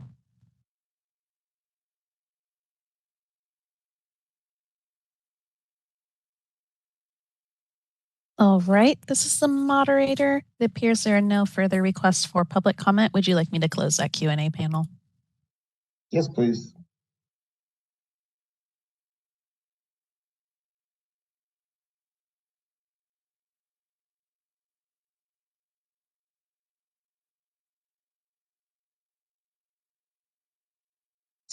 Mr. Bodeo, maybe just a couple follow-ups to these comments. Sure. One, I think on the future schedule, we can remind folks of when our next meetings are. And I do think historically we had, this was a couple years ago now, was the last time, we had some slotted times, I know on presentation from some of our partners like CalAtma, the universities, et cetera. So maybe we could think about at the next meeting, setting aside some time where folks can have 5 or 10 minutes to sort of present to us on their kind of latest agendas, topics, et cetera, so that they can have more of a fulsome discussion with us on things that they'd like. So that's just something to think about. And then also just reminding the public when the next meetings are. And then secondly, I think we heard a couple questions about whether it's the tutorial programs and or the point about what the schools are teaching and training and what they're not. Again, this is something that I've always come back to in my years on this board. I'm always just cognizant of our role as protecting the public and public health and public safety, and how and when that really overlaps with accreditation and overseeing things like tutorial programs, which I believe, seems like it falls under AACOM, but I know that we do have some role obviously in regulating. So on that second point, can you just kind of remind me and the board, and I guess sort of respond to the questions about the educational points, about really what the board's role is in regulating, overseeing that, if any? Certainly. A little brief history. The tutorial program has been brought up as an item to look into, and I think this is a great strategic plan item to do. One of the things that was discussed prior was that, and we're hoping to have the summary and review of the stakeholder meeting on the curriculum at the training programs at our next full board meeting. So that may be helpful, but ultimately, we would want to, if we want alignment, we can look at starting reviewing of the tutorial program now to seek alignment. There are 798 additional hours required in the tutorial program as opposed to the minimum 3,000 hours required for a training program. But if we wanted alignment, then we would want to confirm what the acupuncture educational training programs curriculum will be to then align to the tutorial. AACOM is an accreditor for training programs. Specifically, it's not required for the tutorial program, as in that's a separate program that the board has been given authority to conduct through legislation, statute. And so again, any changes to those, we can definitely look into. It will take a deeper dive, I feel, and it would be good to be grounded in what is the education we want to have right now as well. In regards to the updates from associations, we can discuss that as well at a future meeting. The meeting calendar, we can also hold an agenda item at the next meeting for kind of planning out over the year the remaining board meetings as well. Did I provide enough information on the tutorial program? Yes, thank you. And remind us, when is our next meeting? Or have we scheduled? No, at the moment it has not been scheduled. We would be looking to hold our strategic planning session, which would be late June, early July at the latest. And we can look at, you and I can continue the discussion on the planning and perhaps have a 2-day meeting such that it follows the strategic plan or shortly thereafter. Okay, great. Okay, And then thank just you. clarification for the board, there was a comment on acupotomy, and perhaps some of the public members are not familiar, but this is a special type of acupuncture which involves a scalpel function to the existing acupuncture needle. That is all. Thank you. Yeah, I did not know what that was, so appreciate that. This is Member Kim. I had a chance to attend those program relating to human dissection anatomy in Korea last February, and I found it's very limited use of those 0.5 millimeter scalpel, and if it's used to break out those some of those muscle fascia or other tissue that's been very fused very long time. It's very useful, but they've been using it according to this their tradition. So I think it's good, but we need to have some safety measure for those practitioners to do that. That's my comment on those acupotomy.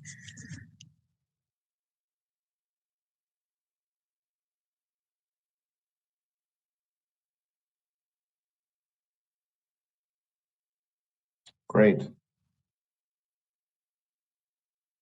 Well, good. We can close this item. Okay, we can move on to future agenda items.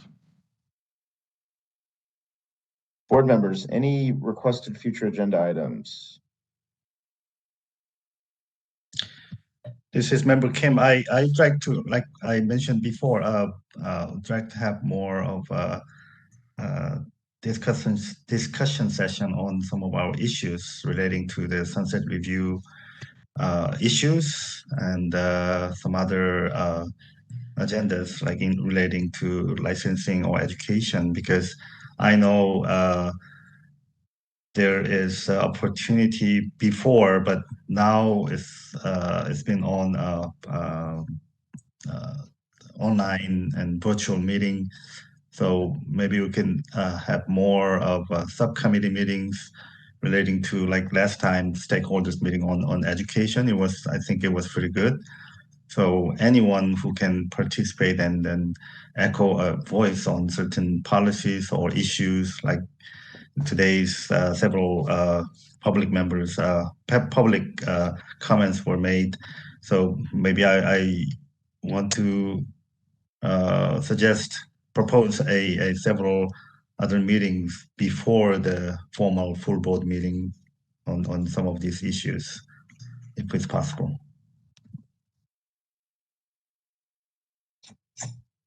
And just so I can clarify for staff too, so we can be most helpful, are these items that you think we should be picking up in maybe committee work first before it comes to the full board? Francisco, you named a few kind of large topics there, and I'm not sure specifically what you want to discuss, but how best do we think, Ben, it is to kind of proceed? Do we want you and I talk to Francisco maybe offline, or Francisco, do you want to clarify maybe one or two items more specifically, and then maybe we can decide whether we might want to just refer that to a committee to work on first before it comes to full board? And not to put you on the spot, if you don't know the specifics of the issues yet, that's fine. We can put a pin in it. But I want to make sure if there are a couple specific issues you want us to tackle, that we get the process going. Yeah, some of those issues, like those Asian massages, or I mean, it's not for this before the sunset reviews, but for the future, and there's been a lot of comments on those, and then other issues like education or tutorial program issues and all these things. I don't think we have much opportunity to discuss on these issues besides this very short period of comments and discussion. So maybe we can make those comments that's been lingering since last few years. We can make some of those more detailed discussion and then bring it up to the full board meeting so that we can make some resolution on that.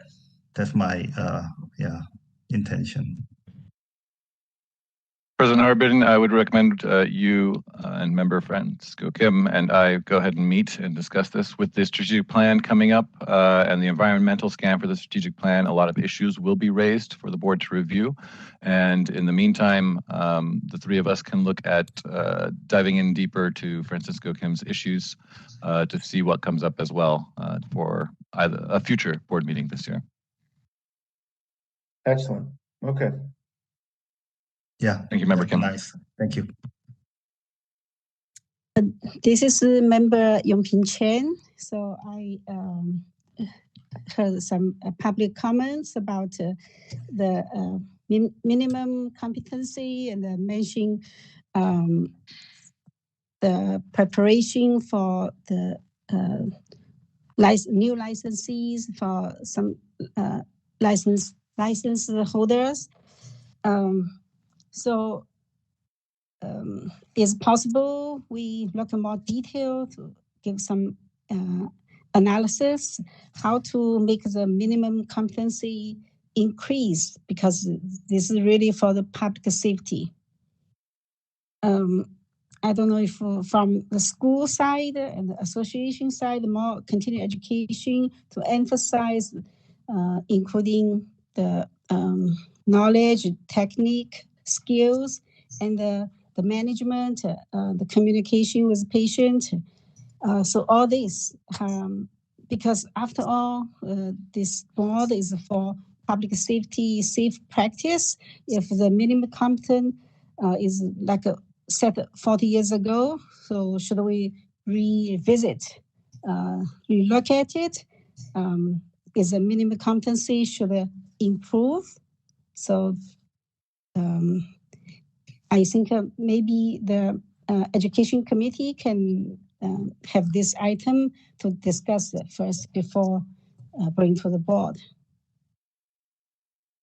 That's my comments for next possible agenda for the community, for the committee.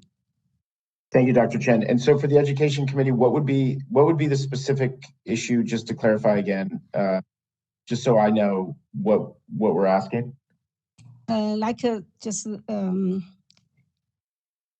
do some study, more detail about the minimum competency.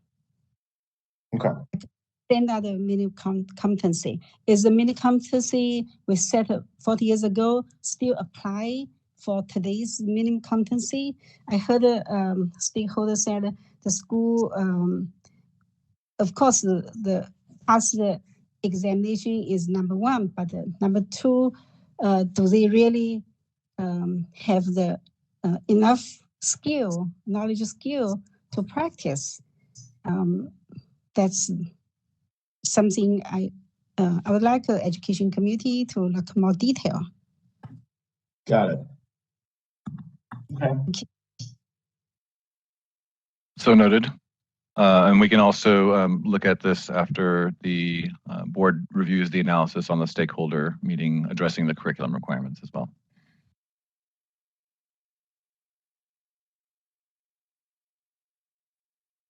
Member Mateki here. Please go ahead. Okay, thank you. So I may have a few items of a few agenda for the future items. I think in the past I mentioned, so let me just list a few of them. Number one is about this doctor entry levels and the degrees. So what I have seen Currently, many acupuncturists has been integrated in the hospital. There's a different levels or different names. So it's anywhere or the board can work with the stakeholders.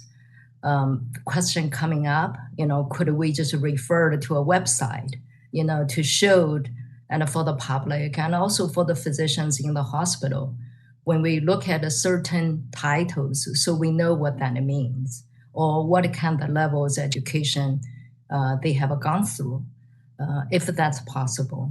Because currently hospitals, if they start hire the acupuncturists, like Mr. Bodia has mentioned, they look at online, they see the California Acupuncture Board, you are licensed. And also they go to the go to the medical board, look at, physician side and see your license numbers, everything's being listed. So in the future, could be, the strategic planning, but I think this is being brought up about this doctors' degrees and also from the education side, when they say, we're going to give you a doctor degree, so what's the entry levels? And this is what tied into the tutorial programs. I'm kind of like have several agendas, but also same thing with the tutorial program. If you're going to say this, licensees went through the tutorial program, what is it tailored, for the future, where can we look it up? Is the degrees, is AA, at least you went through 60 units education here, or you have no any education. So I think this is the part for the public safety. All these years I heard several times being brought up, would like the board take a look how in the future we can resolve this issue with the technology. Currently, you can just Google it, look it up, and everyone knows what's tailored with education. There are so many names. So that's one. And the second one I would say is brought to my attention from the stakeholder and also asked by the hospital staff, hospital medical staff who credential the acupuncturists to the hospital.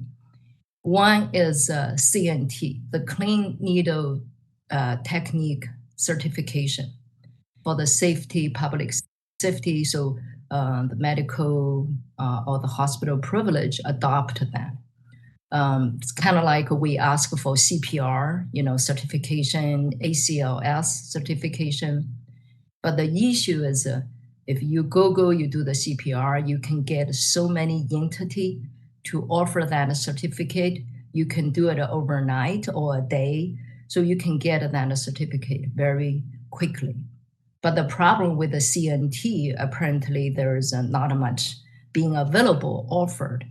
So I just wondered how this is, the future can be addressed. Currently is being impeding for the hospital. And I know there are candidates being delayed to get on the hospital as an acupuncturist, to help the patients. They have to, certain time, only offered a certain time, not being readily available. And I think this is the two major question. And the third one, just the future, the curriculum, the competence, I heard many of the questions about that. So maybe we can address in the future or somehow in the strategic planning, maybe we can start to work on it. I hear from the public member currently, or the public from the currently the learning, the education part, not just pass the test. So how we can protect the public safely with the high standard education. I'm stop here. Thank you for giving me the time to do this, Mr. President. Thank you. And those are all obviously really important, good issues to look into. And I think As to the, and so, Mr. Baudet, I think, obviously some of those are varying. This is why it's so great to have folks so knowledgeable about the practice on the board, because very specific issues there. Maybe you and I can talk about how we best agendize and tackle all the issues that we just heard from the members. But I think on the competency issue, this seems to be being brought up kind of over and over again. And I guess one thing that we need to look at is kind of the evidence of what the competency, lack thereof, or otherwise is of the practice generally, but of course of new acupuncturists, new members coming out. And so I think that's probably going to be something that I'd have to think back to the occupation report that we reviewed, I don't know, however many months ago. And I'm trying to think whether that report noted a lack of kind of competency in newer members of the profession. Can you do you recall whether that study did? I don't recall it saying that there was a shortage of skills just in the profession. Usually what we tend to see is that there's low enforcement action in the first couple of years, and then later, depending on once a couple of years after licensure, it really depended on how much practice the individual has, the licensee has in that time. So either their business picks up or their clinic really picks up and they're treating all the time and working in that, or it slows down and maybe they're not exposed as much. But we can definitely look at that again. We definitely have some directions we can go with what the board members have requested that we look into. And there's excellent suggestions even for strategic plan items in here. Great. Dr. Lee, anything else? Mr. Osorio? No, I'm okay. I agree with it. Okay. Vice President Osorio, anything? No, it's fine. I agree with everything that has been said. Dr. Mataki brought some really, really good topics, and I do agree. Okay, thank you. Well, it looks like we have a lot of items for future agendas, so or strategic plan. So thank you, guys. May I have one more point? Yes, Thank you. go ahead, Dr. Chen. Yeah. So for the other health profession, we look at the MD, of course. When they got a license, they are practicing. No patient will just put a question: is this doctor competent? So why our profession will take time to lead to more successful in the later year? We suppose the first year they are ready to be in the profession, to be really competent, recognized by patients.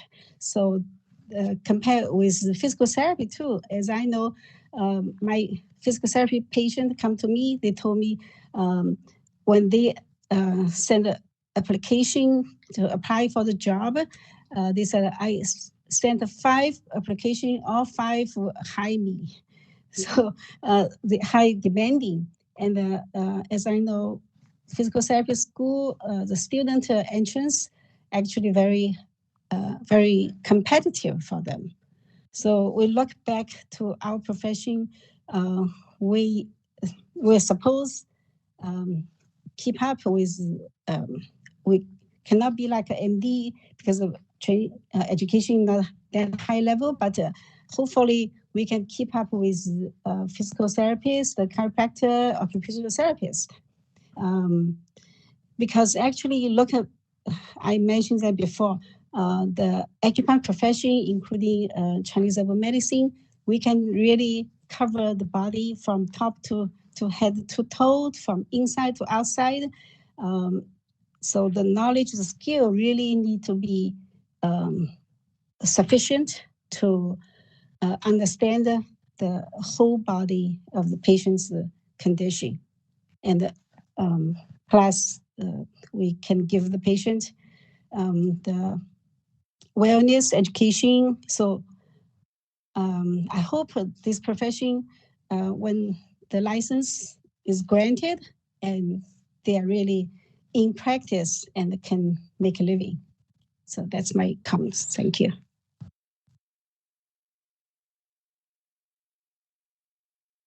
Thank you.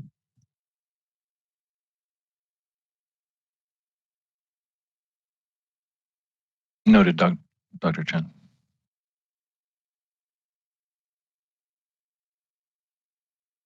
Okay. I think we need to open this up for public comment, future agenda items. I think so. Okay, let's do We it. do, and apologize for interjecting here, Board President, but just a general reminder, the topic is future agenda items. So try and keep it focused on whether we should put an item on the future agenda. That would be helpful. Thank you. Thank you. All right, this is the moderator at the direction of the board. I've opened up the Q&A feature for public comment. Members of the public, if you would like to make a comment for future agenda items, please click the Q&A icon located at the bottom right-hand corner of your WebEx screen, or use the raise hand function. And and we do have a request for public comment from Ron Zaidman. And Ron, you'll be given 2 minutes to speak and a 30-second warning. Please click the unmute me button when the prompt appears on your device. Hello, Ron Zaidman, president of Five Branches University. So as I hear it, we will focus more time on education, looking at the standards and seeing what revisions may be helpful. That's always a good idea.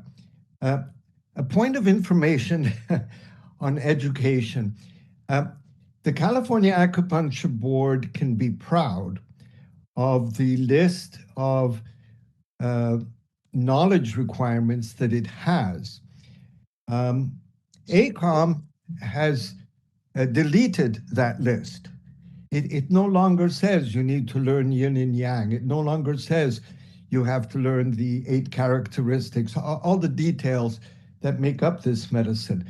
They put everything in a vocabulary borrowed from other professions, especially the Western medical profession, in competencies. So it's not really an agenda item, except to be aware that there's, in the field of education, yes, ACOM has some good standards, but it also has misleading standards. The second comment I would make relates to education and the success of our graduates and of practitioners. 30 seconds. Thank you. And that is that there's a circle involved with this. Education is part of that circle. The other part of that circle is the remuneration given to all professionals from the insurance companies, et cetera, which is way below standard compared to other professions. So yes, we can have very strong education, but if there are no financial opportunities, not because of weakness of education, because of weaknesses of opportunities, then it's not for the Acupuncture Board to do this, but for them to be aware that the associations should be doing this. Thank you.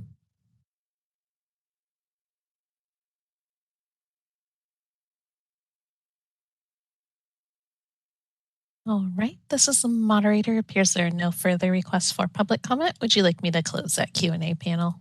Yes, please.